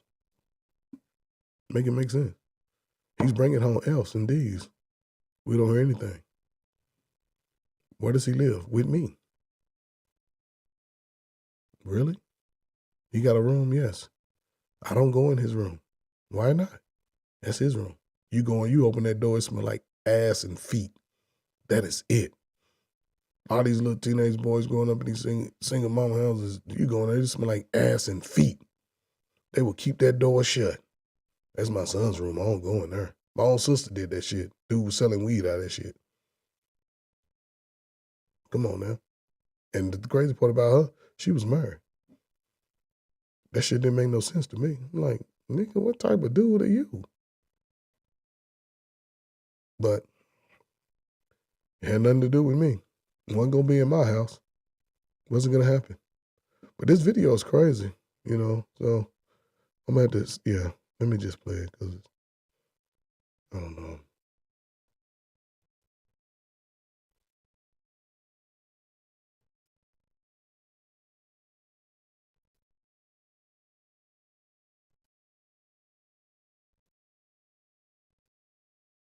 Hold on, let me get it going. There you go. Here you go. Hallway camera shows her ex, Kelton, playfully interacting with Now they said it was her ex, right? It's her ex. So apparently he's antagonizing her ass, but he's trying to lure her. Tiara before taking her cell phone and leaving. Tiara then jumps up and runs after Kelton, following him outside of the school property. Footage from a neighbor's camera of a road that leads to an abandoned. Now you see that? She left the school. Listen, children, teenagers, parents. God damn it, listen. Once y'all ass get on that school ground, don't leave that fucking school. Because anything that happens to you, I don't give a damn if you cutting class. And if you listen, I'm not saying, listen, I cut class. But you know the last thing I did? I wasn't going to hang around a whole lot of people when I cut. There was a few times I did, but for the most part, no. That was, 40 years ago. Today, a lot of these young guys, they don't understand what it means to be a man and protector and in some capacity. The last thing you want to do is hurt somebody. But this video gets worse. She left with him. See, that was his whole plot. Take her phone, get off campus. Now, you heard it say, leading down a road that leads to some, I'm going to play it again, but it's crazy. Building records Kelton passing by, with Tiara trailing behind. 20 minutes later, that same camera shows Kelton returning back, but this time Tiara wasn't with him. Kelton went to an abandoned building. That's what that road led to, an abandoned building. He got her up in there, and what'd he do? Right by the school. Right by the school. Now look where he's at. Look where his ass is at. Look where his ass is at.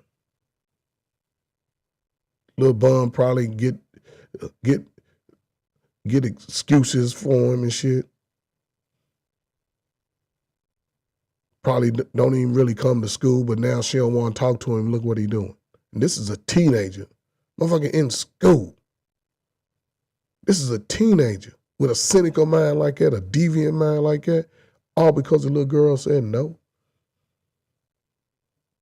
Crack era child. This is a grandchild and child. This is a third generation. Because I'm sure his mom was probably 38 to 40. Probably so, because it looked like he was at least 16. So I'll say 32 to 40. Got his hair done, though.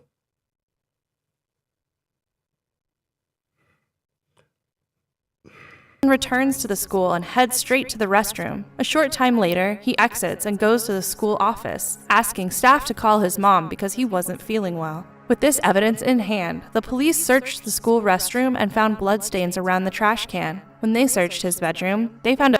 Damn, look at this shit. This motherfucker went home. Excuse me. This dude went home, man. He went home. He done took this young girl's life and went home. Yes, for no more. That is sad. It's sad. All because she didn't want to be with him no more. But again, these are teaching opportunities for parents of young children, teenagers, especially school age. These are opportunities to not allow our children to get caught up in intimate socialization. Our sexually transmitted diseases are at all-time high in the Black community. And it's starting to affect senior citizens, younger generation of children.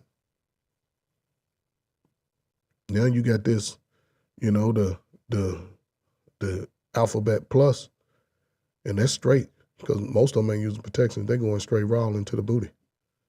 They're going straight raw. And they ejaculating into the defecation hole, which is a little scary.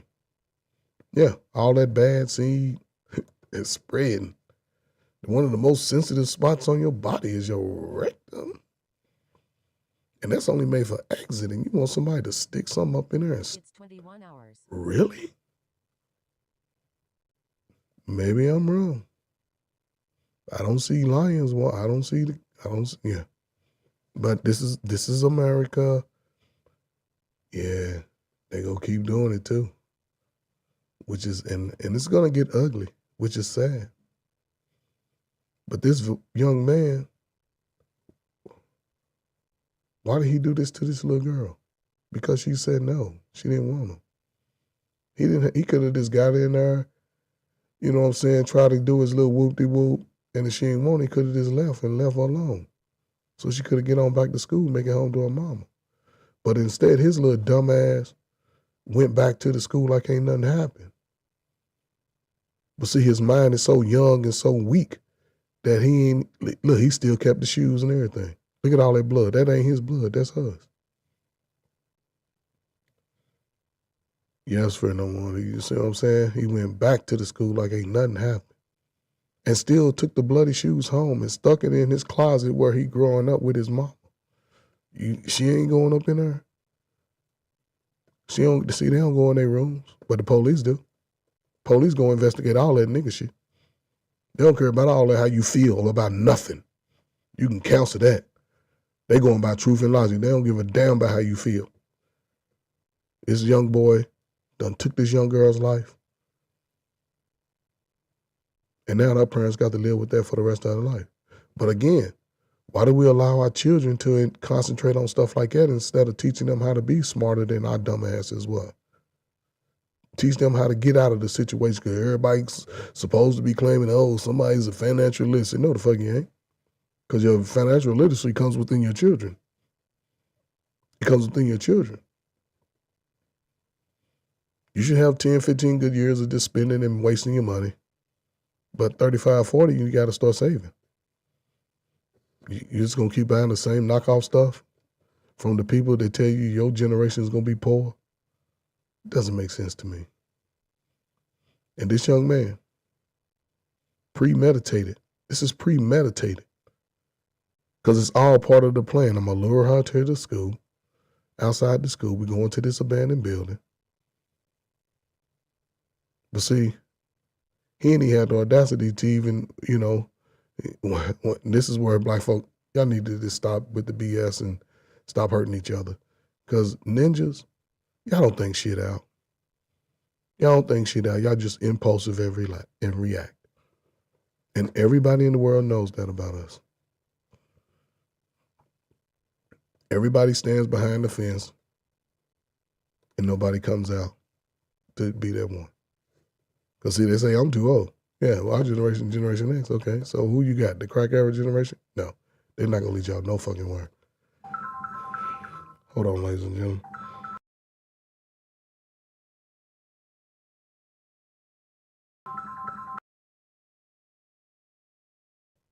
I had to call him back. I was a friend. I'm going to have to see what's going on. But yeah, this is where we are. This young man, probably 16, 17 years old. First of all, he was having sex with this girl at some point because that's how his emotions are involved in it. And this young girl is having sex with him at some point. But apparently he had been doing stuff for her to make a decision to say, I don't want you no more. He couldn't take that shit because ain't no man talking to him about, listen, you're going to win some, you're going to lose some. At some point, if you ain't treating a woman right, she going to move on. When a woman's fed up, y'all heard the song? It ain't nothing you can do about it. But on the flip side, this is where guys' minds are going. Yeah, it's something I can do about it. This is something I can do about it. I can take her life. The hell with mama, the hell with my siblings, the hell with grandma, the hell with my life. I'ma take sons. This young girl, probably ain't even nowhere near fully developed. And the sad thing about me, and this is crazy because I've always been this type, that our young women are not even being taught how to take care of their bodies. They are not. And I'm talking head to toe, washing your hair, oiling your hair, exfoliating your skin. They put all these creams, and black people's skin ain't made for that shit. It is not made for that. Our skin is not made for that. Only thing I do to my skin is shave it with a sharp razor and wash it with some Triple Meal soap that I get at TJ Maxx and Marshall's, that big $4 bar, but that shit'll last a month. You can wash every day. It'll last a good month.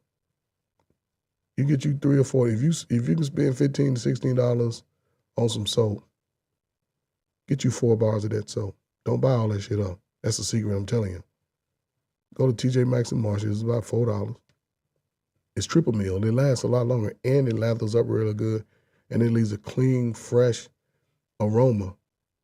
But get what's comparable to your skin. Like me, I got that skin where almost everything I put on smells like what it smells like. You know, whether it's a soap or a cologne and stuff like that. I don't use a lot of oils or nothing like that. Some lotion sometimes, like the little eczema type of lotion, and I don't have eczema, but I just use it when my skin is dry. On my legs and maybe my arms and elbow and hands, that's it. I don't put no other oils on my body. I may use some powder, but also, even in that process, you know, I groom myself. I shave my hairs down. I'm a man. I got the same genes my daddy had, and he was hairy. My daddy had so much hair, his hair used to connect from the back of his neck, head, all the way down his back. When I was a kid, he used to make me put Neat on it. I used to be like, man, that stuff stink. I don't care, boy. Get over and put it on. And he used to lay on his stomach. I had to spread it on there like peanut butter. And he said, come back in 30, 40 minutes. And he'll fall asleep. He'll wake up, come over here, get some towels and wipe that shit off. Man, wipe it off? So I'll stop crying, boy. Damn, that's how he talked to me. You know, and then when I was, by the time I was, 13, 14, I was like, man, all right. But he just told me to groom myself, even underarm hair, just shave it down. Private part hair, just shave it down a little bit, Ain't even talking about no virgin, but, a little, just not no stubble, but just maybe the length of this right here on my beard. And my hair is coarse. It's crazy. I don't have no soft hair. My hair is coarse. My eyebrows don't even fold. Them motherfuckers go like that. They in there like that. Sometimes it grow in my eye on this side. It grow backwards. I had to go to the optometrist, and they'll just pluck it out and they'll just pull it out. And I tell them pull the whole hair out, let it start over. But yeah, here we are in a time where things are very scary. We're talking young folk, teenagers. We split in every life category you can think of. Financially, emotionally, socially. Nobody's communicating socially. Unless you're in your group, unless you're on YouTube. Then everybody goes to where their mindset is. And everybody outside the space are lost in the sauce. Who's really thinking about the future?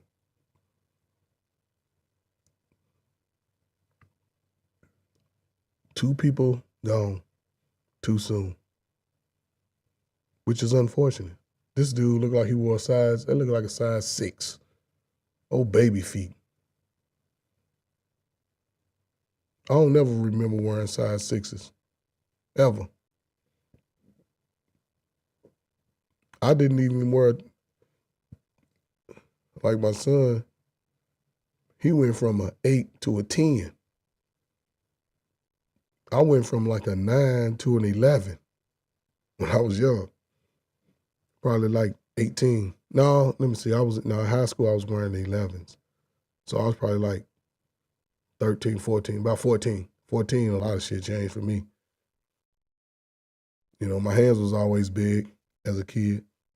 I could palm a basketball with both hands from the 7th grade because I finally played school ball. I was a leading scorer too. My jump shot was pure. Steph Curry didn't have nothing on me. But, you know, that's just me talking today. But the guys that used to be in those practices will know, like, yeah, he should go 3 or 4 days without missing a shot. That's how I play ball. Basketball was easy. But I say that to say, you know, if we have young children, young kids, we got the Olympics coming up. Why not get them engaged? Why not get them engaged in the sport that you always wanted to do, or the activity you always wanted to do, but never had the guts or the courage? It'll help them. It'll help the young girls avoid giving up their bodies too soon. Yes, Blades, it's a natural part of the game, rejection. Yes, and it takes somebody who may have gotten an understanding of it from another man or even a woman. My mother told me about it. It's all part of the game. Don't be crying over no girl. And after she told me that, never again. I was like, a lot of stuff happened for me between the ages of 13 and 16. A lot in my life changed, you know, from 16 on. My sophomore year, I'll never forget, I played football after the game. I went out with the team. From that point on, I had no curfew. I used to come in the house literally on Saturday mornings about 5:30, 6 o'clock. Yeah. Some Saturdays, my father would go to work. And by my junior year, yeah, I used to come in 7, 8 o'clock. He'd be on his way to work at 7:30. I used to be walking in the door. I mean, we used to literally be passing each other. Where you been at, boy? Around the corner. Because again, the girlfriend that I had, her grandmother lived around the corner. She lived next door to me. Her grandmother lived around the corner. And her grandmother had a nice big old house. And above her, the grandmother's first level, was a damn apartment. Had a refrigerator, stove, everything up there. And we used to be up there doing too damn much. We used to be up there doing too much. I'm surprised I got out of high school without no children, but thank God I did. We was doing too much. I know. And, you know, I've gone on. She's gotten married. She went through a rough patch with a dude. It was crazy. I ain't gonna get into that, but yeah.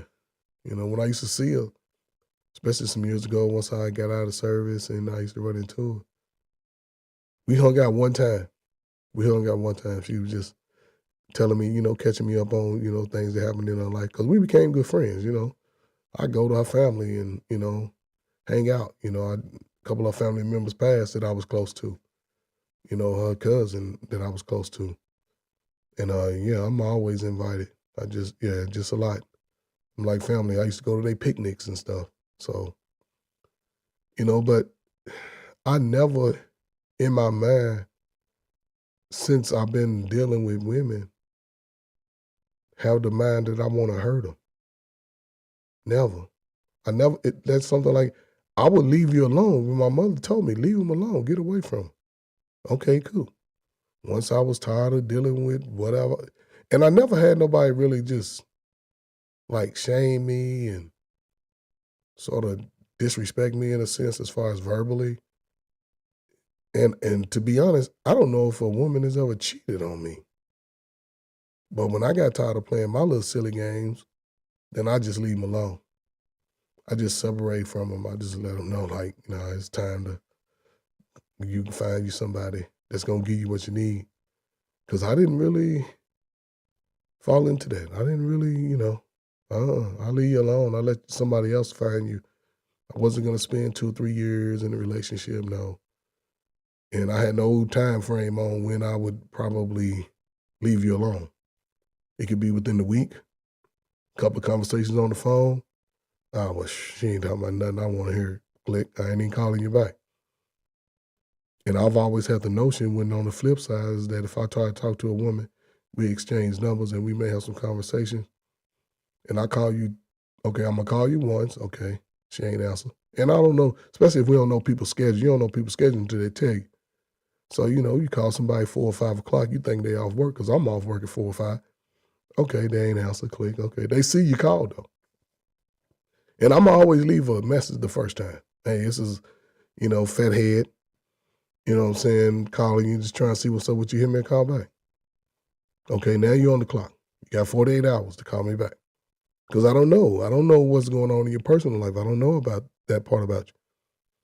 After 48 hours, I would just delete your number. And I would block it and delete. Because there's no reason for me to try to catch up with you after that. Because in that little 48 hours that I know you ain't responded, I might have ran up on something else. I might have seen something else that caught my eye like, okay, let me focus on that. And then I ain't going to be backtracking. I met you 6 miles back and you went another route. So, and I understand women play those games. You know what I'm saying? Back in the day when they said a woman got a man for different, hey, I understood that. And I was only going to give my resources to a woman that gave me her resources. And that's time, energy, the coup de grace, cake. You know what I'm saying? That's it. I wasn't expecting no money. But you going to feed me, goddamn it. Oh, yeah, you was going to feed me. I don't give a damn. I don't give a damn what you doing. You going to fix me a meal because that'll let me know. And some women said they ain't cook. All right, cook. I ain't going to press that shit. I ain't going to beg you to cook me a meal because I can cook.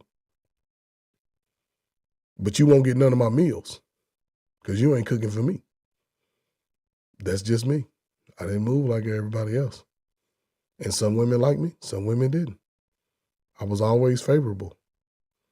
And in my peak, just a little bit before I got married, yeah, I was that man. Did I want to be? Looking back on it, damn, I was doing too much. And that's what used to be crazy about when I get to a place where I get bored, I would just leave it alone. Like, man, go on ahead and cut it off. And it's crazy because people used to wait.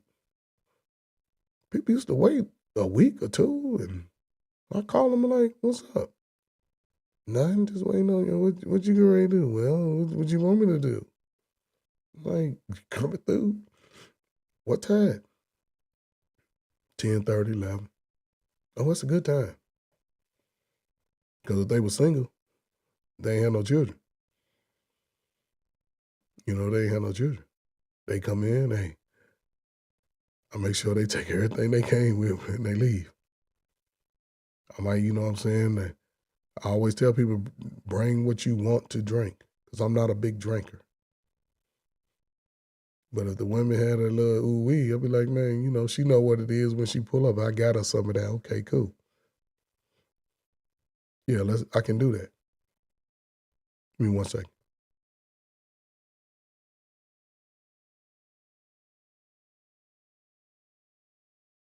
Take a little sip of my water. Excuse me, that is tea.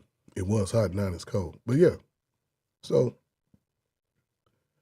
I'm going to finish this video, then I'm going to get back to it and close out. I just got one more video, and I'm going to let it play all the way through. So it's just sad, unfortunate. Pair of sneakers with traces of blood, and a journal titled King K, the Savage. The journal showed his obsession with Tierra, his belief that she was seeing someone else, and his uncontrollable desire for blood. These are the final moments of Tierra Hall, who was tragically murdered by her ex-boyfriend. The school's hallway camera shows her ex, Kelton, playfully interacting with Tierra before taking her cell phone and leaving. Tierra then jumps up and runs after Kelton, following him outside of the school property. Footage from a neighbor's camera of a road that leads to an abandoned building records Kelton passing by, with Tierra trailing behind. 20 minutes later, that same camera shows Kelton returning back, but this time, Tierra wasn't with him. Kelton returns to the school and heads straight to the restroom. A short time later, he exits and goes to the school office, asking staff to call his mom because he wasn't feeling well. With this evidence in hand, the police searched the school restroom and found bloodstains around the trash can. When they searched his bedroom, they found a pair of sneakers with traces of blood and a journal titled King K, the Savage. The journal showed his obsession with Tiara, his belief that she was seeing someone else, and his uncontrollable desire for blood. These Now y'all see that right there? Y'all see that right there? I didn't even want to keep his picture up because that was crazy. That was crazy. You think he's going to school to learn? He was writing it down. Why come dudes like that can't take their talents and apply that shit to something that's going to make their family wealthy? Why come we can't do that? Why do we always have to resort to the bullshit? 2 young people. Pretty little girl, too. And this dude, in his selfish ass ways that he done learned from somebody, he done picked that shit up somewhere. Done went to school to intentionally hurt this girl. That's the only reason he went to school that day. That's the only reason. That's the only reason. And she's out, and this is the sad thing about the decision making of young people because we don't teach them. Why are you hanging out in the hall with this dude? Why are you hanging out in the hall with this dude? You should be in class. Ain't nobody outside in the hallway. And they cutting class. Just walking around. You know they got cameras in the school every corner. So they see this. So even the administration, everybody, once somebody saw them cameras and them girls and they go off that campus, somebody should have been at that door like, get your asses back over here. Somebody. Tiara, get your old butt over here before I tell your mama. And we'd had to call moms, even with the little dude. It's just sad. Yes, he was already mentally disturbed. Yes. Yes, it's a shame, Blaze, man. She should still be here, man. And it's crazy. And the sad thing about us, I've been talking about this with my wife for some time. If somebody that we know close to us gets deleted, now I'm not talking about like, I got friends and stuff, they just passed away. We don't talk about that. You know, we give them that little grieving. You know, I'm sorry about your loss. Boom, boom, boom. Sorry about your loss. But let somebody get deleted. We gonna make them feel worse than just the actual incident. Girl, I can't believe your baby got his head shot off. Girl, I can't believe he ain't here no more. Girl, if I was him, if I was you, I would just blah, blah, blah, blah, blah. Like, what the hell? Why do we want to talk about that shit ever? And then we crying every day because we seeing those images. I used to hate when we get those damn T-shirts, rest in peace, Tyrone. No, Tyrone is resting in peace. So on his birthday, Christmas time, we'll bring him out. We don't need to see him who ain't here no more. I can see if he lived his lifelong age, you know, he got gray, yeah. Put that picture up. Shoot, he lived a life, but not somebody who just go out here and now he put his whole family in that situation. And they probably know each other's family. And this young girl is no longer here, the innocent one. It's always the innocent ones. Always the innocent ones. It's always the innocent ones. And she's doing too much because today our children are allowed to just be sexually deviants. That's what it is, sexual deviance. They're doing too much. They're having too much. It's like all the sex is just pornographic. It's just pornographic. There's no emotion tied to it. And women cannot ever win that game. Because if he's hitting that thing right, you're going to have some emotions tied to it. That's when you go and run over him with the car. That's when you're going to do all that crazy mess. Same thing. He got something. Well, she got something that he wanted. And he said, if I can't have you, can't nobody have you. And it's sad. It's very sad. You know, and this hadn't even got a lot of coverage, isn't it? Because it happened during the convention week. But you ain't seen a whole lot about this, hey? ladies and gentlemen, whether you believe me or not, if you got kids that are going to be in public school in the next 10, 15 years, it might not be no public school. If you don't have the money, you're going to have to teach your little slow kids. And if you're going to teach your kids the rhetoric that you speak out of your mouth or act, I ain't going to say speak out, act on, then your kids are going to be subjugated to have to make hard decisions about their future. Because people say history repeats itself, don't it? Don't they say that? So if they do, what are we going to do with our history? What are we going to do with our history? It's going to be very interesting. Very interesting. So, that's why I say, we got to do better. We do. We losing, it's like our young people, we're losing them too soon, and they're giving up too soon.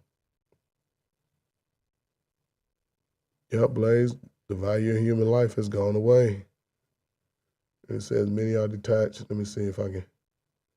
Many are detached and desensitized now. Yep, they feel absolutely nothing. That's true. That is true.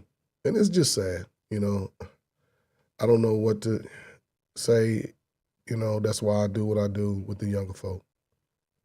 You want to have a verbal fight, go to YouTube any day of the week. You better get your fight on. Me, I've learned to stay away from it. Now, I will put my 2 cents in. I don't claim to be right 100% of the time. But again, like I said, it's going to be hard for a 25-year-old to tell me some stuff about how to make my life better. They have to concentrate on making their lives better. And when I look at my track record, I thank God that I had the people in my life that I did.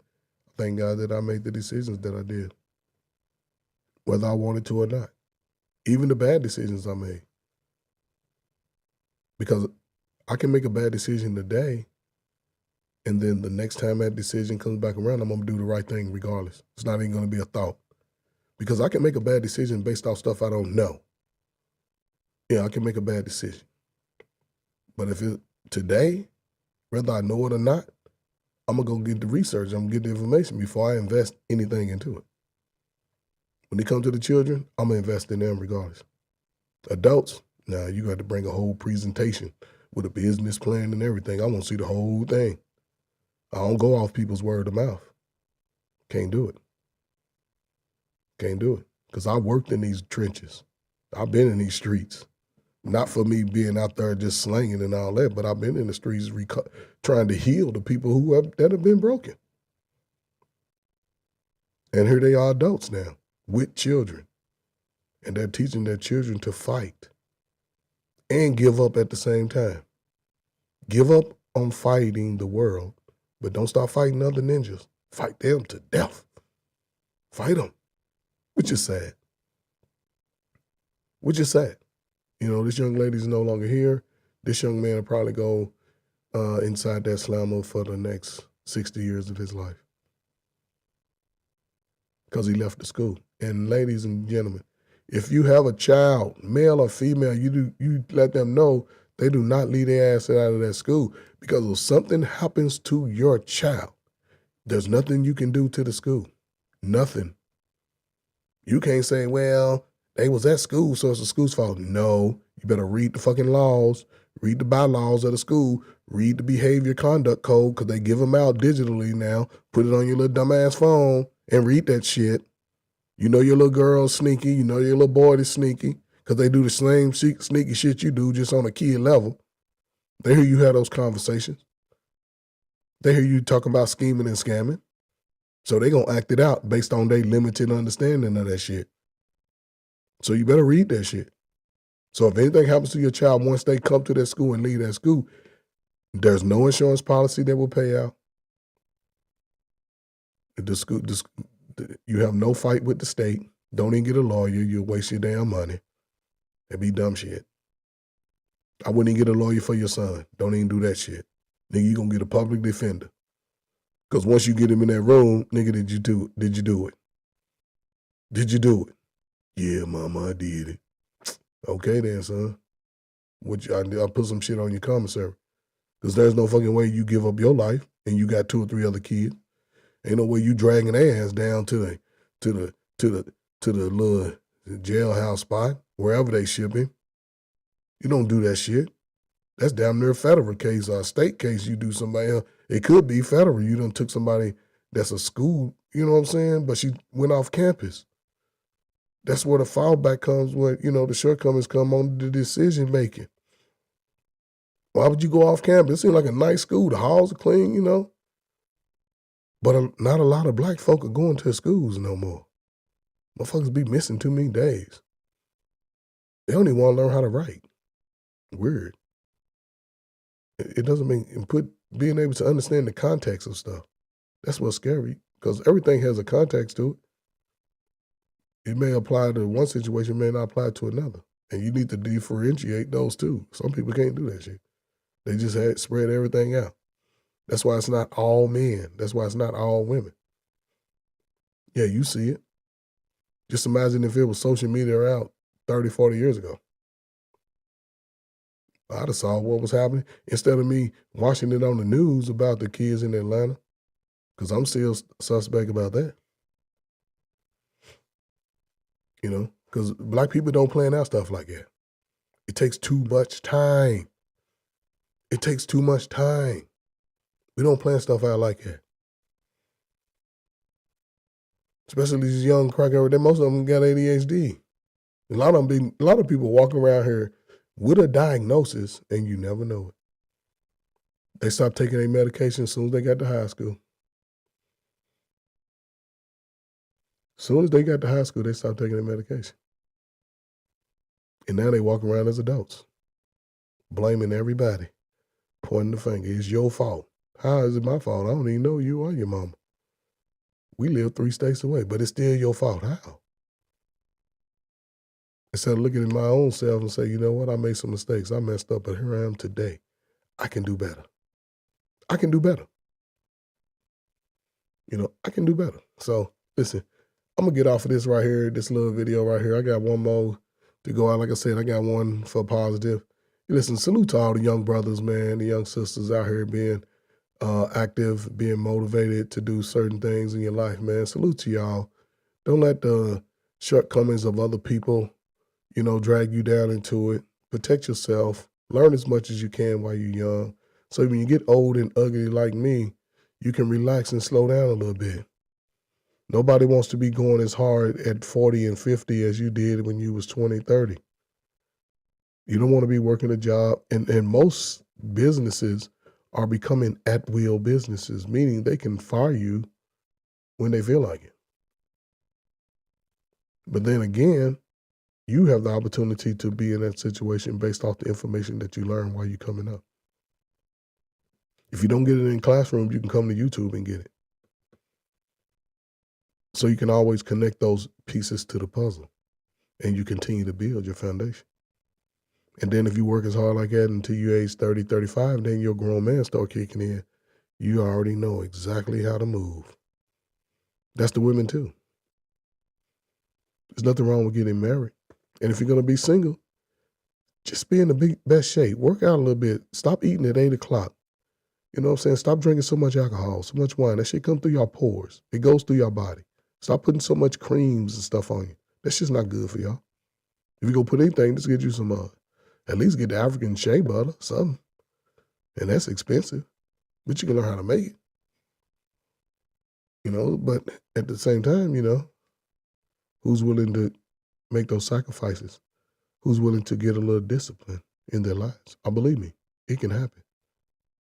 Because if you put 8, 10 years into it consistently, it's going to get easier. And then at some point, you'll have your breakthrough mentally and physically. The product that you've been trying to push and you dedicate your time to will get better. Work on your communication skills, being able to speak to other cultures outside of being black. Whether you know the language a lot or not, at least learn some basics of it, especially while you're young, because the United States is going to be open. Don't think, listen, old girl, I'm trying to tell you, You know, I don't like neither candidate because one is going to push the LGBTQ, and America ain't going to put the LGBTQ on Front Street. You think with the world coming, they going to allow just the alphabet community to just stand tall in LA? You think that? It'd be hard pressed. They already got rid of the homeless out there. Get them out of the city. Where y'all going? America's not going to let the world see them in that capacity. They're going to be moving different. That's why they building all of these infrastructures up. One thing about it like that, a lot of young brothers ain't even on these lines.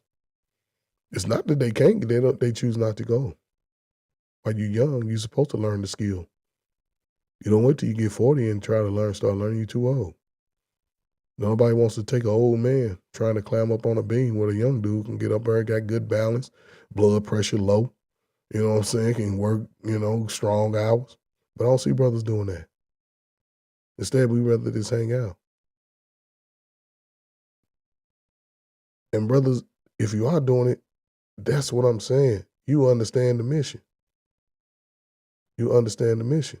And if we got sons and daughters, we're going to, if you live in every state, I'll say this, for brothers who have children, y'all can actually flip the table on that. If y'all can get a way to communicate to everybody, just understand, because you can find out who's all on it. And all y'all show up at the state together, take a day off, on Wednesday, find out when they have those courts, and everybody just show up. And they're going to and bring the news with you. So the secret is when you show up, you bring the news. Because the news is always looking for stuff like that. And when they see you trying to fight for a cause to better your lives in the future, they're going to be all on it. They put pressure. See, that's where the pressure come in. Black folk, we just show up and we ain't bringing the news. Call the news. Because somebody go show up. You can call every news station. Don't give a damn how you feel about the news. You want them to be there. You want their attention to come because you're trying to make a change. I believe you get 4,000 or 5,000 brothers show up, wherever they change the law of the state capital, they'll change their law, especially when they're in session. They in session, they out of the shit. They get a damn hose. They get out the summer like school kids get out. Show up at those community meetings, the alderman board meetings, that's a little different, but find out where the voice can be heard at and go directly to that space with 5,000 brothers demanding the same thing. They're going to have to look at that shit. And everybody can do it in every state, every little cluster. And if once you get that opportunity to be a part of your child's life 100%, just give the child the best energy, positive, righteous energy. Teach them shit you never learned. Show them all good shit. I'm telling you, that shit will pay big dividends. Because what they saying? We ain't in the kid's life? Really? Because of course, be looking at it like, hold up. We're going to make the day. Matter of fact, they're going to start looking at it and opening it up. But as long as we stand apart on that, and listen, that's just me giving my 2 cents in it. Whether it happens or not, I don't know. I'm past that stage in life. I just hope brothers understand the resources, learn the resources that are available to you, and take advantage of it. Read through it. Don't let nobody read it for you. Read through it. Understand it. Ask questions as you get confused. Write them down.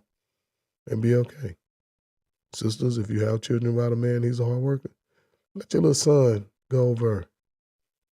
Just call him today. Listen, what you doing? I was thinking about letting you see little Mike. You done gave the boy his damn name and shit.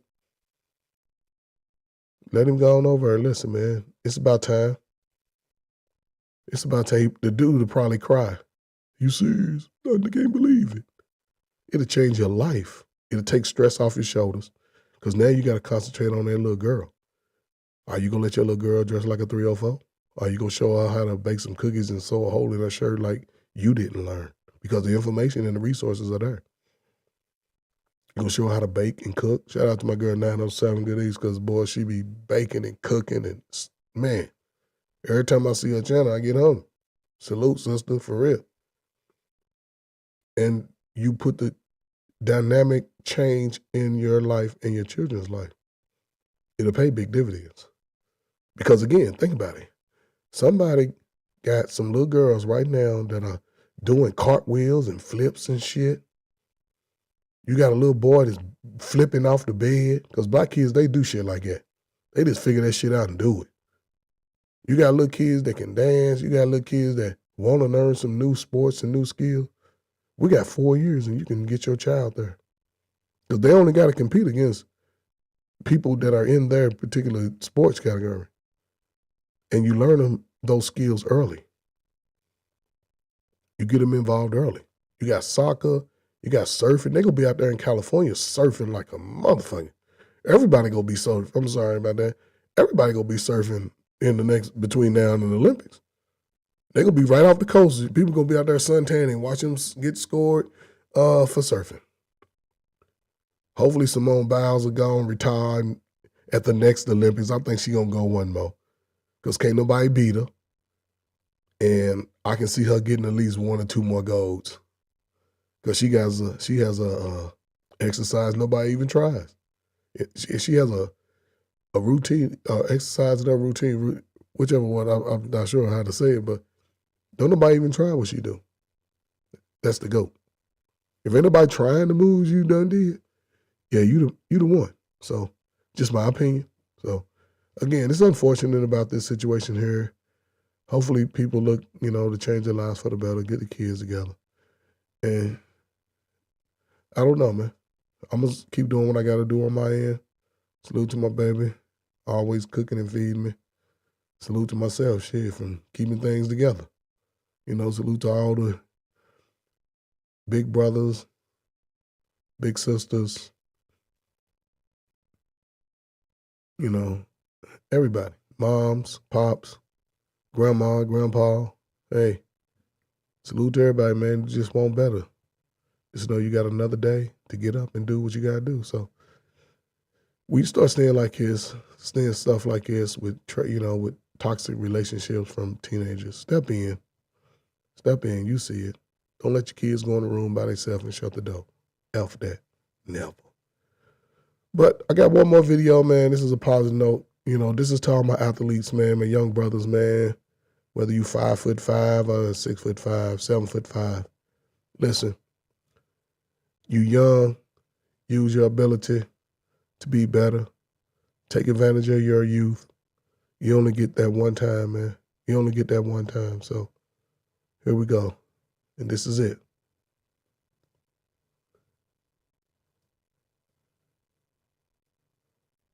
Let me get there.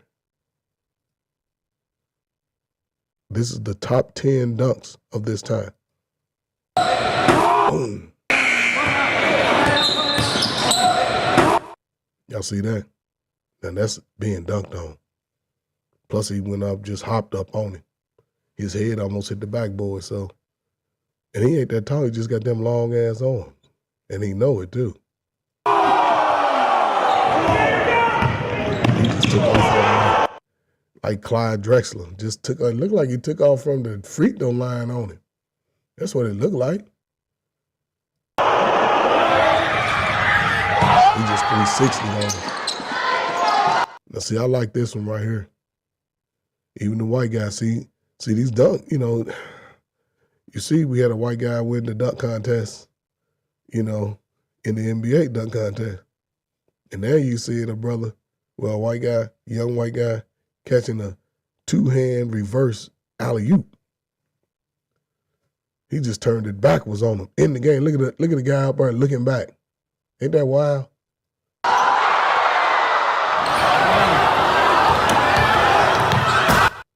Look at that. Just put his kahunas all in his chest like here. He ain't even get up. He's still like he barely jumped up off the ground.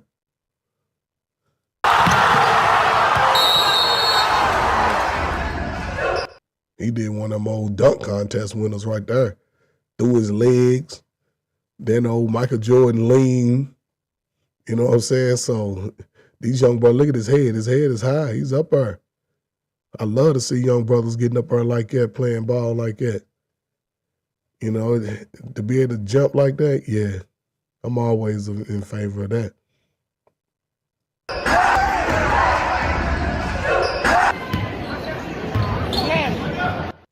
look at how he's up. He's up over the rim. Look at him. His head is looking at the rim. Plus, he jumped over my man right there in the middle. He just jumped over him. He just jumped over. He just opened his legs up and jumped over him. God! Oh my God!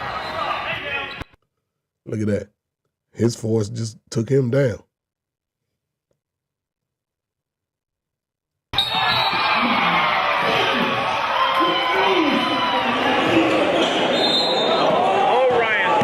Watch this. Now, this is a dunk right here. This is a nice dunk right here. This is a dunk contest winner. See that? Took it up under his legs.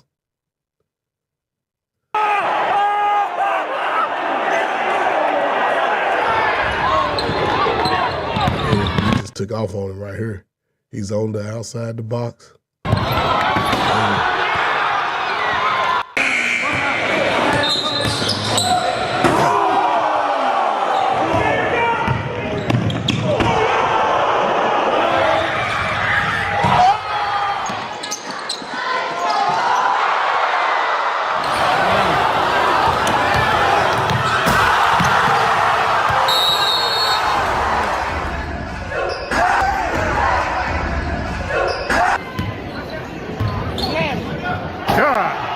Oh my God!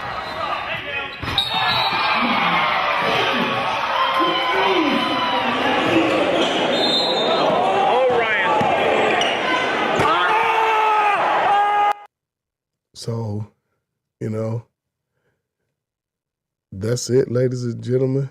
Just like to end on a good note. Salute to all my athletes around the world. Again, I just want to appreciate everybody that joined me, man. Fredo Martyrs, appreciate you. Blaze McCory, my man, Next Level, Mo Rope, my brother Drip, man. Salute, man. Who else in there? My girl, Brina.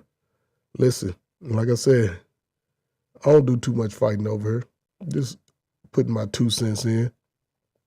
You know, just trying to shed some light and bring some information. Try to look at it from a positive point of view. I may not be the best at it, but, you know, I don't got nothing else to do. You know, my running the street days are over. So now it's just best for me to focus on my house and my pets and my wife. That's it.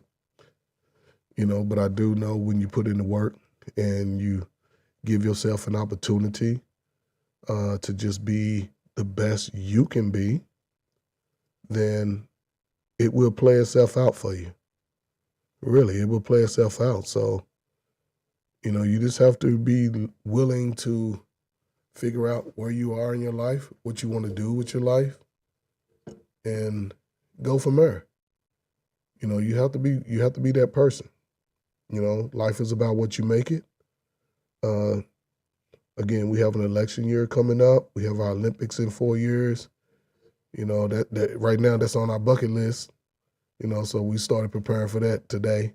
Well, last week when I brought it to my wife, she's like, yeah, that's something right there. You know, I'll be a little older. She'll be a little older. You know, we both never been to California, so that's where we're preparing. I hope to see a lot of brothers and sisters in that damn Olympics. I hope when they have the Olympic trials, it be so many people that's doing so many great things that they ain't gonna know what to do. I'm talking about in all the sports. The water polo, the beach volleyball, the damn everything. The table tennis, all of that. All of that. This is a great opportunity for us right now. It's a great opportunity. You know, make sure, you know, as far as your political understanding, they know we go with the wind. You look at your history, we used to be Republicans. We voted Republican, 90% of us. But then when welfare hit the streets, socioeconomics it changed the whole game. And here we are, a whole bunch of welfare recipients. Generations. My question is this: who is willing to get out of it? Who's willing to take a chance on themselves? Because your time is now. The future is present. So again, ladies and gentlemen, before I get out of here, man, listen. Just hit the like, share, subscribe to Trey Ferg at the Player Coach, ladies and gentlemen. Hit the like, share, subscribe to Trey Ferg at the Player Coach, ladies and gentlemen. And, you know, I don't know. Again, I appreciate everybody to stop by, all my content creators out there, man. Appreciate y'all, man. Keep putting in the work. Keep trying to change lives if that's what you're about. You know, not only just bring awareness to stuff, just try to find solutions, because that's the only way we're going to make it happen, is if we try to find solutions. If we don't try to find solutions, then again, we will struggle. We will be a lost culture. So again, ladies and gentlemen, I am Trey Ferg at the Player Coach. I want to give a salute to everybody that joined me today. I appreciate y'all, ladies and gentlemen, and see you the next time. Be safe. Prepare yourself. Life is now. Thank you.